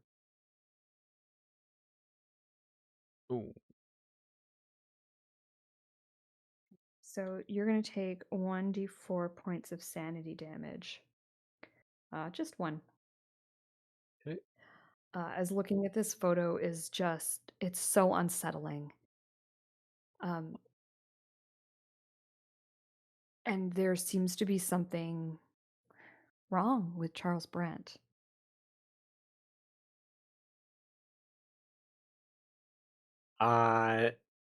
Upon seeing this, I will make my way down to the professor's door in the lodge because I don't remember where he is supposed to be right now. Oh, going You went to to the the library? library. Yeah. Oh, okay, you're going to the library. So if I you're going will. to talk to him, maybe what we'll do is we'll deal with the library, we'll deal with the other things, and then you guys can kind of like discuss your findings. Maybe that's a better way Yeah. to do it. Yeah, I think that's better, yeah. Because it's going to take you a while to develop all these photos, especially Sure. because some of them you're having to do twice. You're going to do all the setup and everything. Yeah. So Okay. Yeah. Yeah. we'll Sure. say that when the professor gets back from the library, you've finished, and you can have that conversation then. All right, so let's continue on. Do you have any questions about that before I move on, Chang? Anything? No. No. No. No. Okay. So let's move on to Ken then. You are heading to speak with the sheriff, who I thought you talked to the sheriff last time, We did, yeah. Yes. but I don't think I wrote down his name. Darn it. You Did probably we got get it his in name? chat. Constable Ruben Young? Say, that's right. I've got it. I do. I have it. It is. Sorry. Constable Ruben Young. Yes, it's right here. He's the very first on my list of NPCs. Uh, so yes, you head up to the sheriff's office, and Constable Young is there. He is he's got someone in cells today. And as I described, this is kind of like a one-room guardhouse type thing. It's not a fancy office. He's got a desk, and then there's a couple of those barred cells. And this time there is someone who is in them. However, the person is sort of lying on the floor, kind of curled in a ball, and seems to be fast asleep slash passed out. And there is the overwhelming stench of stale alcohol as you walk into the building. And Constable Young looks up at you and says, Mr. Whitmore, good to see you again. Yeah, same to you, Constable Young. Um, so we went out there and checked the incident today, the location, and we found a few things. And we actually, well, we might have found someone who was on the train. What? That's excellent news. Yeah, yeah, but well, Were something they alive? happened. Yeah, he's alive, but Oh, he's good. well, he's traumatized, really, really bad traumatized, and well, a few other things, but I won't go too much into that. But we sent him back home with his wife. It was Mr. I forgot the name already. Brant. Grant. Mr. Brandt. Yeah. Brant. Brant. You know the With a the bow, yeah. one where his wife was waiting at the station for him Oh, every day. Charles Brant. Yes, Yeah, yes. yeah, He's one of the local boys. Oh, well, yeah. that's great news. Does he know what's happened to the rest of the train? Can he? What? Well, he's a little traumatized, like I said. So we're hoping for him to go home for a little bit and maybe get himself back together enough to really tell us what happened. We tried to question him, but we didn't want to go too far. Right. The professor said that wouldn't be wise.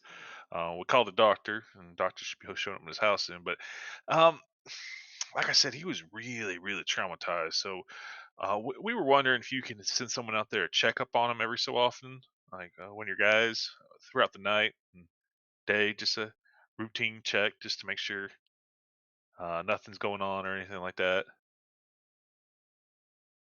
He sort of looks at you, and you sort of see like understanding come into his eyes, and he says, "Oh, I see. You think he might have had something to do with it." Not quite something to do with it, more not quite sure. And we want to cover our bases. Right, I of mean, course. every man's innocent until proven guilty or anything like that. Just Of course, that doesn't mean you don't yeah, want to maintain your investigation. Yeah, yeah, yeah. I'll call up the deputy and I'll ask him to come and just keep an eye on the Brant household. Make sure that Mr. Brant doesn't slip away in the night or anything like that.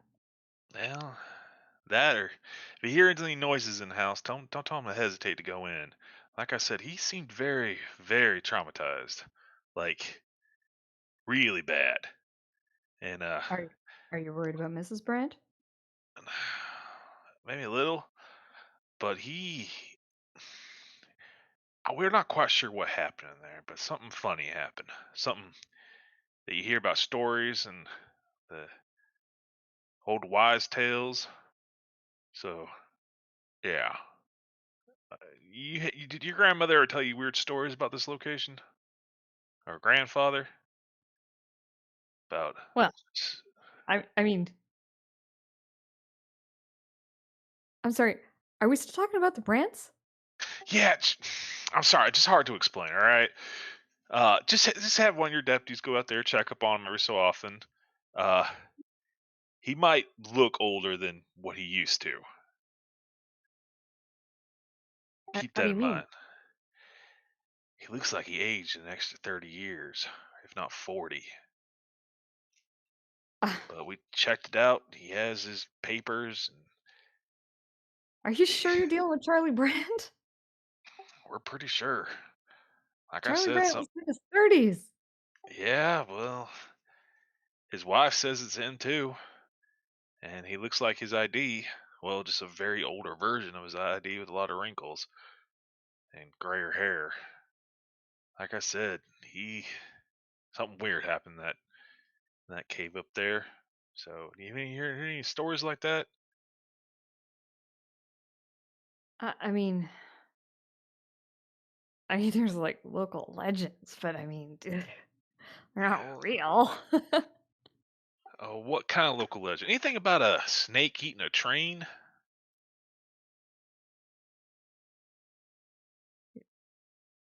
Snakes eating. Um, I don't know if there'd be any snake big enough to eat a train. No, not like a Are group. you feeling all right Sorry. yourself? Yeah, it's been a strange morning. A very strange morning. You can go out there and see him yourself if you want to go out there with your deputy and check it out your first time. But we call the Well, if doctor you up.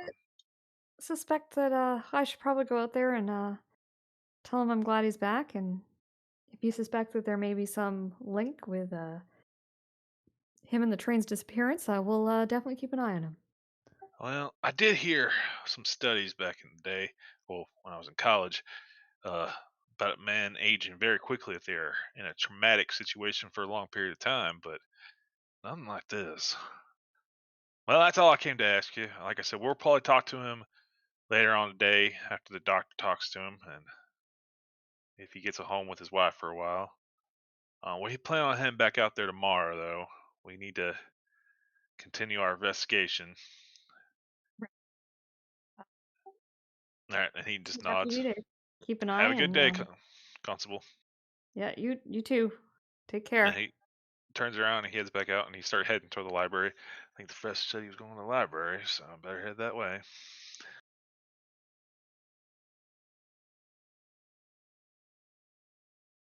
As you leave, you kind of hear him talking to the drunk who's lying unconscious in the cell, and he says, "Whew, and I thought you could spout some nonsense sometimes."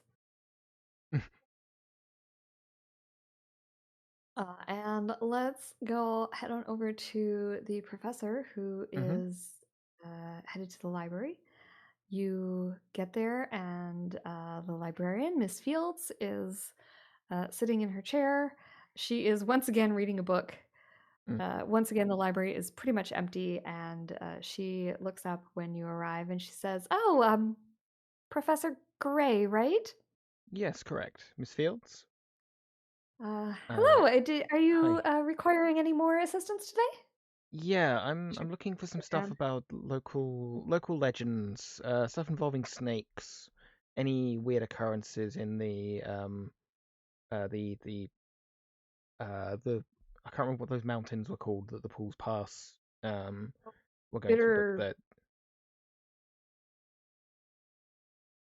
Bitter. that area. You know what I mean? Yeah. That area. Yes, I do.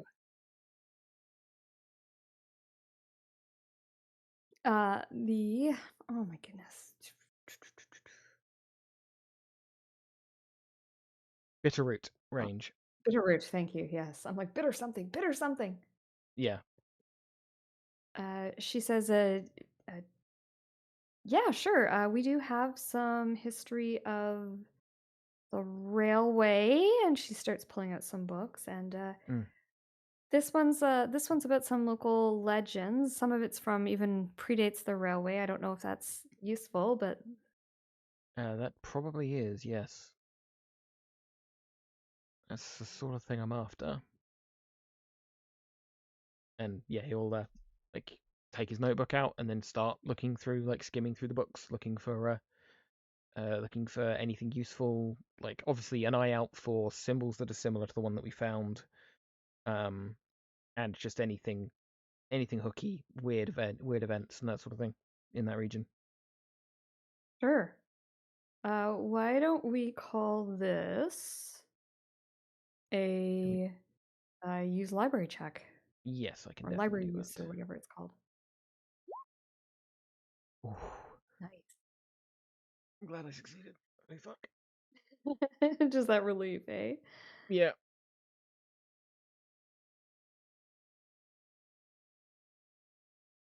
So you read about several things. I guess what Hmm. is your I'm gonna give let you choose. Would you like to hear a legend? Would you like to hear a history, or would you like to learn an occult? A legend first, I think. Okay. So you hear a you read about a legend that has been in these parts for a long time, Mm, since really before this town was even here as a proper town. Like some of the first settlers that moved into this region was originally used as a bit of a logging community. And there are stories about certain paths through the mountains that where people would get lost, never to return. And there's various explanations for these, and none of them kind of correlate. Some of mm, them, sometimes people say that it is there's a creature in the mountains that, uh, destroys or murders anyone who comes through. And then more prevalently is tales of people who go missing in the mountains. And it's talks of like time travel, hmm portals into other dimensions. It's said that there's certain mountain passes that when you travel through, time works differently. And you travel through and you come back, and everyone around you is aged and you are still young, or vice versa. hmm There's not a ton of these stories, but there's enough over the years that the whole thing has sort of coalesced and snowballed into, just like dangerous mountain passes.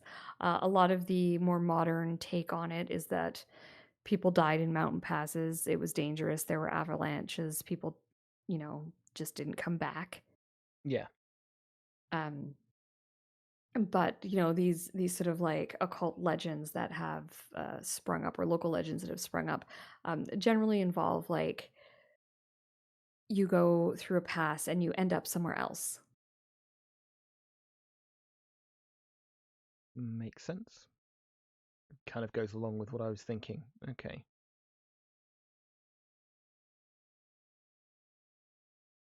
Okay. the Ouroboros snake goes along with the timey-wimey bullshit. Would you like to make me an occult check as well? I would definitely like to. Nice. So, through your knowledge of the occult, you are aware that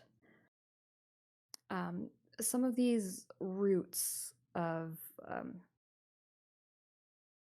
there are places where there are almost like trails that go between worlds or between Mhm. planes of existence, as well as between locations on the physical plane.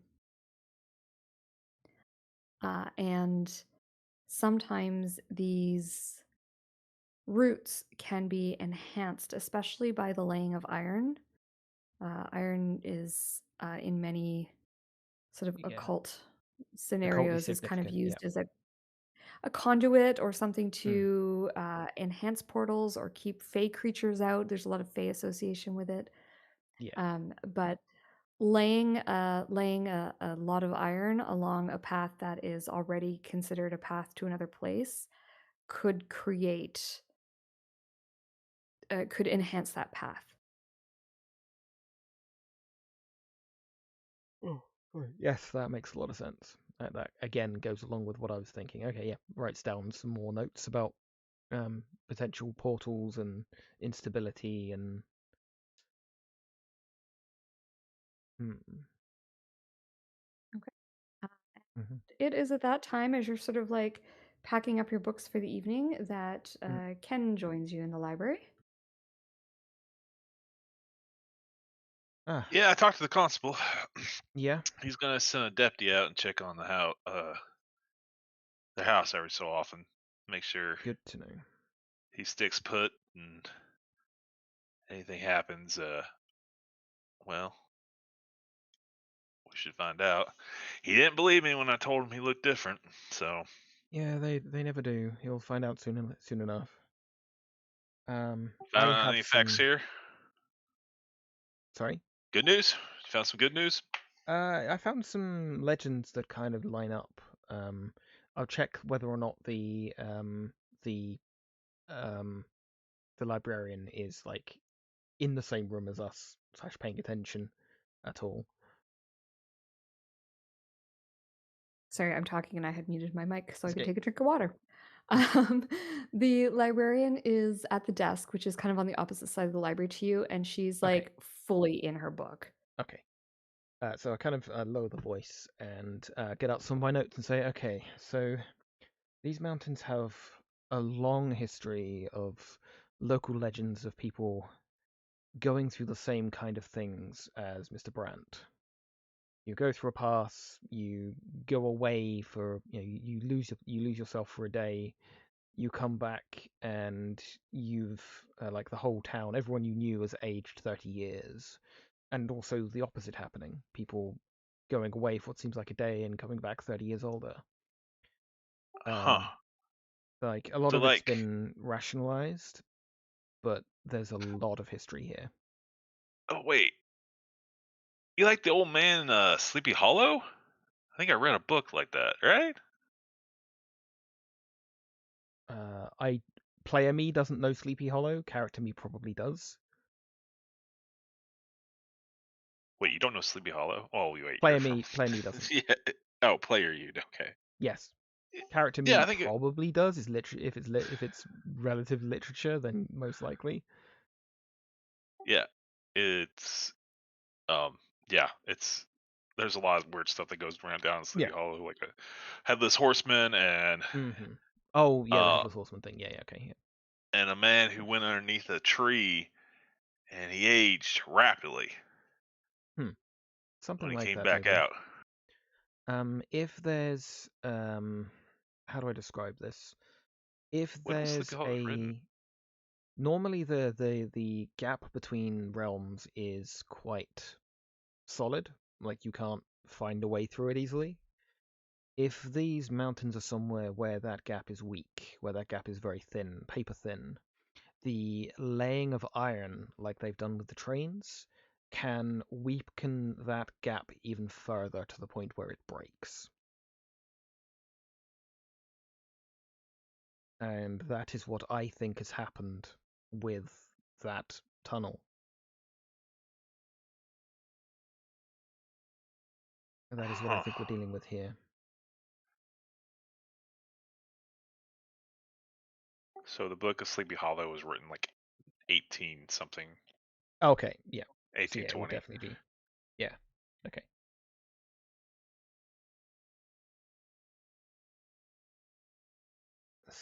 But yes, there's been decades, damn near a century of well, actually maybe like a couple of centuries of reports of this sort of thing happening and it being rationalized as just, oh no, he died in the past, or oh no, that wasn't actually him, that was his son that came home, or something like that. It seems to be these mountains.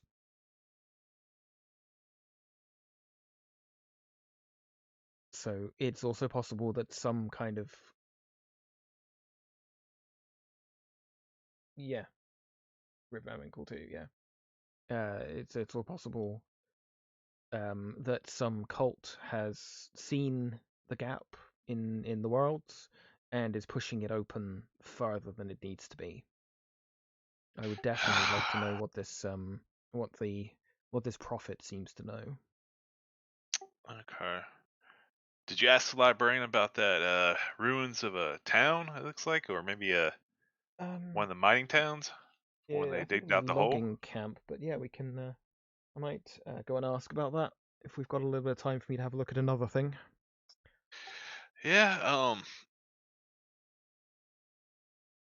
I forgot Chain's Um, character's name again. Terrance. Terrance. Terrance should be back here shortly. I think he was developed in the film, so I guess we'll ask the librarian if she knows anything about that Yeah, sure. location.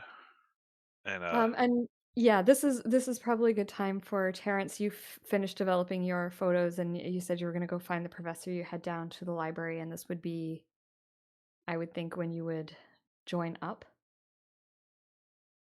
Um, so you walk in to see Professor Gray and Ken kind of having a conversation. The librarian, as I said, is deep in her book, but she does look up when she sees you and says, "Oh, hello! Your friends are in the back there. Let me know if you need any more books." Okay. Hmm. I'll walk up. Oh, yes. Ken's with them, right? Yep. Yep. So the three of you are together. I'm gonna walk up, approach them with a photo in hand, Hmm. and I say, "We should probably check on Mr. Brandt sometime now," Sure. and I'll show them. You have. Hmm. Oh, that is. So from the two of you looking at this picture, I will Mhm. need sanity checks from the both of you, please. Okay.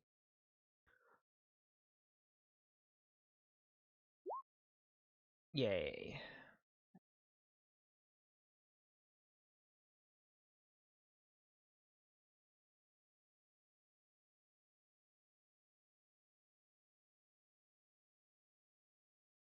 Kody, you with us? oh, Sandy check. Yeah. Yeah. Sorry. Nice. Sane That's okay. boys, let's go.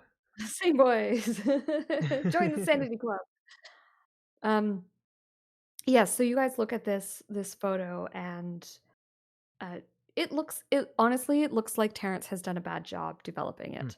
Uh it looks like the photo has blurred Hmm. and been sort of like double exposed, but only on Charles Brandt's face. Hmm. The rest of the Oh, photo looks fine. you sure he didn't just like move his face in the point where you're taking the photo? I know he was Yeah. looking at you, but this is. Wait, but I remember him looking directly at the camera. He didn't move at all, Hmm. did he? I mean, that wasn't too long ago. He Hmm. did not. It's very More of that strange. supernatural stuff, huh? Yeah. Yes, I'll I fear relay for the. I Sorry, fear for go on. Mrs. Brandt's life at the moment. You should go and Well, get them. asked the constable to send a deputy out there and watch the house, and I gave him a little bit of warning that Mr. Brandt is a little messed up in the head right now. So hopefully they'll watch out. Then you said the doctor's coming over later today, right? Did we? I don't think we got a time frame on that confirmed, but we did ask for the doctor to go and check on him. Alright. Are we heading back out there tomorrow? At least that's what I Yeah. told the constable. That's the plan. Yeah. All I right. suggest we go and see him now, I suppose. Yeah, you think he had enough time with his wife to calm down a little bit? Maybe it's more of a story. Maybe. Yeah, we can try. All right. Do you guys remember where he lived? I assume we got his address. Yeah. He Yeah. lives Well. here. Oh, right there. How convenient. Okay. Let's Well, Pick do a the house same. in his. let's head to his house. See Hmm. what I think. Do we want to try to hunt down this prophet? He does quote fingers. Yeah, I think Mrs. Brandt will be helpful in that regard. All right. Well, let's see if we can. We'll talk to him. The day's still young. I mean, it's only in Yep. the afternoon. Yep. So let's get to it. Sure. All right. So the three of you head out of the library. I will remind you, you had been about to speak with the librarian about the logging camp before Charles before Terrance arrived. I don't know Yeah, if that is still on the list or I think Terrance's urgency put that to bed. that Put that one to on the back rest. burner. Okay. Yeah. All I'll right. fill Terrance in on what I discovered about the legends and the timey-wimey shit as we're walking. Okay. Excellent. Leaving So my by the voice. time you Yeah. arrive at Charles Brandt's house, Terrance, you were up to speed on what has been learned. You do see there are two cars in the driveway, so being in this time and place, you can assume that the doctor is probably here paying a visit. And in fact, as you guys walk up the path, the doctor is heading out of the house. He sort of is shaking Mrs. Brandt's hand and saying, "Yes, just give him some bed rest. Let him recover. I'll be back again tomorrow to check on him, but we'll keep an eye and see how he's doing then." And she sort of says, "Oh, thank you." And he's heading out of the house, and she's closing the door as you guys arrive, which will give you a moment if Sure. you wish to speak with the doctor in private. I would definitely like that. You have the look of a doctor about you. He says, "Yes, Dr. Alfred Flores. Pleased to meet you." He puts out a Professor hand. Richard Gray shakes his hand. Pleasure, sir. You've seen to Mr. Brandt? Yes. Yes. I realize that patient-doctor confidentiality is a thing, but we are here to investigate the disappearance of the train and would appreciate any Was information the you could railroad share. sent? Yes. Yes. I obviously do not want to pry further than your confidentiality allows, but I would like to know anything you think you can share. Well, Railway City, I work for the railway, and I'm more than happy to answer any questions. It I had a look at Mr. Brandt. He has suffered a very traumatic experience. He doesn't seem to be physically injured, Okay. but uh, he has obviously, you've seen how he appears to have aged. Of course, one can't simply age 40 years overnight, but Mr. Brandt has suffered such a severe psychological trauma that it has caused his hair to take on a gray appearance and his face to look wrinkled. I am sure as he starts to feel better, the wrinkled appearance of his skin will dissipate. Although I fear his hair may be white the rest of his life, but at least we can say he's a distinguished gentleman. I could not Yes. find any severe injuries to him. He did have some minor cuts and bruises, but nothing to worry about. Okay. Good to know. That was basically the gist of what I wanted from the doctor, to be honest. Is he hurt? Is he showing signs of dehydration? Oh, Of some minor malnourishment? issues, as I said, but he he did a couple of days of rest, bed rest, and some chicken broth, and he'll be good in no time. Sure. The internal scars will take longer. Yes, but he's a strong man. I'm sure he's strong of will and will come through it with no problem. I can And only you hope. get the feeling that this doctor is one of those old school doctors who doesn't believe in mental illness, Hmm. quote unquote. In my headcanon, when looking at the stats I've given the professor was probably a professor of parapsychology, so like much more of a like actual psychologist, like the Awesome. entire opposite end of the spectrum to what this guy is saying, and like keeping a Yes, very I'm polite, straight face. quite certain that if you told Dr. Flores what you did, he would think it was hogwash and you're not a Mm. real doctor or a real Mm-hmm. scientist. Yep. I assure you, my professorship would disagree. Okay. But he doesn't know that about you, so he sort No. of like shakes your hand and Hmm. says, "If I can answer any further questions, do let me know. We'll Thank you. keep an eye, monitor him, and Hmm. Could see how he I proceeds from." get Have you a found any, report? Sorry. doctor? Have you found any strange markings on his body? Strange markings. No, I gave him a thorough exam, and I didn't find anything strange upon him. Like I said, some Besides the minor shock of white, right? abrasions.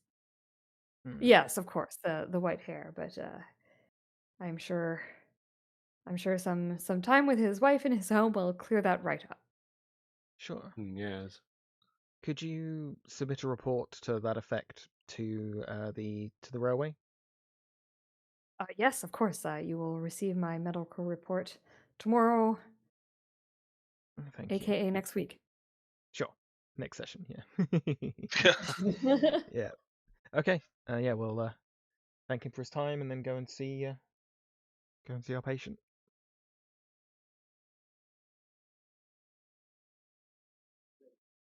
Okay. I'll go knock on So the you guys, Brant family home door. yeah, you knock on the door, and Mrs. Brandt answers. She's sort of got that, when there's someone sick in the house and everyone sort of like starts to, be really quiet and, oh, wait, they're sleeping. And so she kind Hmm. of opens the door just part way, and she says, oh, hello, please come on in. He's just upstairs resting. I'm hoping he goes to sleep.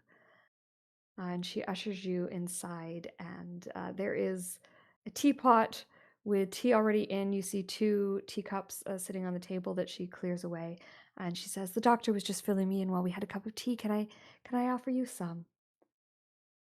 And without waiting for your response, she starts to pour you all cups of tea. Very kind of you. Please sit down. I Sure. can't thank you enough for bringing Charles home. No problem. He's seems to be doing a bit better, and Good. I'm sure with some rest he'll be back to himself in no time. The doctor says that he's not got any injuries. Yes, Yes, he seemed. it's very good to hear. Yes. Um, I'm curious about this prophet that you told us of earlier. I'd like to know more about him, how you communicated with him. Well, I went to see him You said he doesn't live shortly here? after. No, no, he uh he lives in Hooverville. Interesting. And And how do He you... how far is Oh, sorry. Hooverville? Hooverville's a ways from here. Um, let me show you on the map. Uh-huh. All right.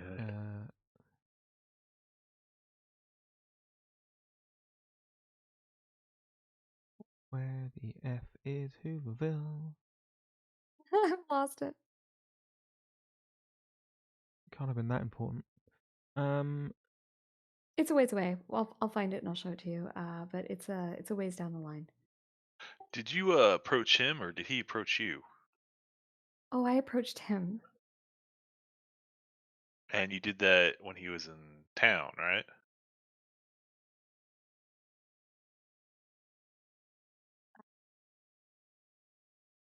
So, something to know, Hooverville is not okay, this is why I couldn't find it. Hooverville's not a place specifically. It's sort of a name for a shanty town. Like basically a homeless camp. Oh, that Yes. kind of Hooverville. Yeah. Yeah, that's what I just got That from kind of town. Google as well. Yes. Yeah. Or So, Hooverville, sorry.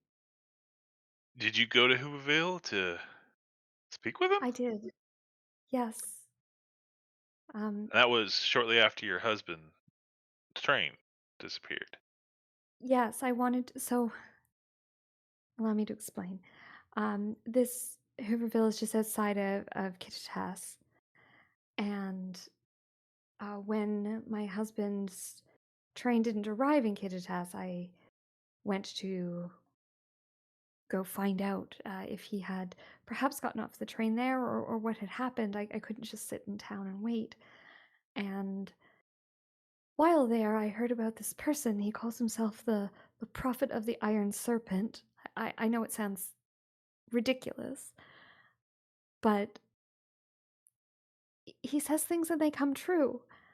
And I was desperate, and so I went to speak with him. And I don't normally believe in that kind of thing, but he told me that 3 strangers would bring my husband home, and my husband would be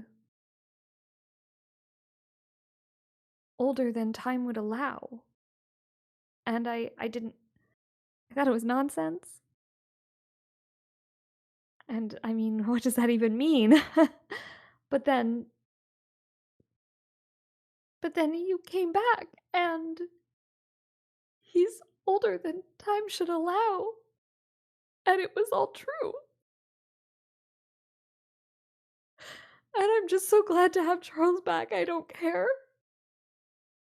I hand her a napkin on the table. Yeah. Yeah, she starts like just like wiping her eyes and she's trying not to sob, but I mean, the woman's been through a lot. And she's been holding it together, but it seems as though this is the cracks are showing. Mm. Did he Oh, tell you? thank you. I'm Did sorry to make such a fuss. It's just It's very, okay. been a lot. You have indeed been through a lot. You're definitely entitled to your feelings. This is Brand. May I see the misters? May I see the mister upstairs? He's resting right now, but if you'd like to poke your head in the door, you can do that. Just please don't wake him. I'm hoping he gets some sleep. I don't think he slept in quite a while. Quiet as a mouse. Did while like as he's Terrance is leaving, turn back to her and say, "And did the prophet tell you anything else? Was there any other information?" I just asked about my husband, and he just told me that he wasn't dead. Okay. And I was so grateful. I didn't ask a lot more questions. I just wanted to know if he would come home, and he said yes. And that's when Okay. he told me about the 3 strangers. Sure. Did he charge you for this information or? Yes, I paid him. Interesting. Okay. Thank you. And we'll just kind of make small small talk while Terrance is sorting out, looking upstairs. Terrance, you head upstairs. Do you want to look anywhere other than the master bedroom where he's lying down? Like, is your intent to kind of look around the house, or is your intent just to kind of go straight up there and? take a peek at Charles. Straight out there. Okay. There's only one door that's like closed, that is presumably where he's sleeping. So you open it softly so as not to disturb the person and poke your head inside. The curtains are drawn, and the room is fairly dark. Obviously, he's hoping that he's sleeping. And you see a figure under the covers. Just his head is poking out. His eyes are closed. He does appear to be asleep. And it's Charles, and he looks he doesn't look much different than he did when you saw him in the woods. Maybe a little bit cleaner. It looks as though she's at least like wiped the dirt off of his face and um, put him in some clean pajamas. Right. I'm gonna take about a step and a half into the bedroom, and I want to snap a photo with him in frame, wide angle of the bedroom. Take a photo, and obviously that makes a big noise with the old flash paper of the day, which wakes him up, and he just like sits bolt upright, and he sees you, and he starts to scream, just like screaming in terror, like kind of like moving backwards, trying to like basically like climb the wall to get away from you, screaming, terrified, trying to like just anything he can do to hide. And he rushes over to a corner in the room, and he's in the corner, and he crouches down, and he's just like still screaming, rocking back and forth. And so the two of you that are downstairs, along with Mrs. Brandt, you hear the screams start. Terrance, I'm going to give you a chance to react. What do you do when this happens? I walk over. I'm I'm not exactly like panicked. I'm not panicked. I kind of expected something like this to happen at this point. I'll kneel down and say, Mr. Brand, Charles, you remember me? We met in the forest. Give me either persuasion. Give me a persuasion check. Let's call this persuasion. Okay. Oh, I'm not good at those. Oh, Can't push that. You can if you want to push it. It would just mean rolling again, but you'd have a negative consequence. Yeah, nah. Okay. Very difficult. So he seems completely out of it. He doesn't seem to see you, or what he sees about you scares him, one of the two. He's so elevated, you can't bring him back down. And Right. we're going to head over to the people downstairs. Uh, can I just do one? Can I Yeah, of course. start doing something? Yeah, I of want to course. start checking his arms, neck, clavicle, that area, anything, any possible Okay. What exposed are area you? for markings of iron of the snake with the railroad thingy with the Okay. Ouroboros, anything. Yeah, yeah, absolutely. Let's call that I guess that would be our spot hidden. I hate to use it Spot again. hidden. I'm so sorry. it, I'm trying to like oh, Ah, use some of these other skills, but 7 luck to get that a success. It's not too yeah, bad. I'm just gonna spend luck points. okay. Uh, I'm gonna describe what you find in just a second. Okay. So you start checking him over, seeing what you can find. Um, Ken and Professor Gray, you guys are So downstairs. You hear the screaming start. when Ken hears the screaming, he just looks up and then he just bolts straight Yeah. to the room, like a basically like a train, just nothing can get in his way. Awesome. Um, Yeah, stairs two at a time kind of deal as you just mhm. like run your way up.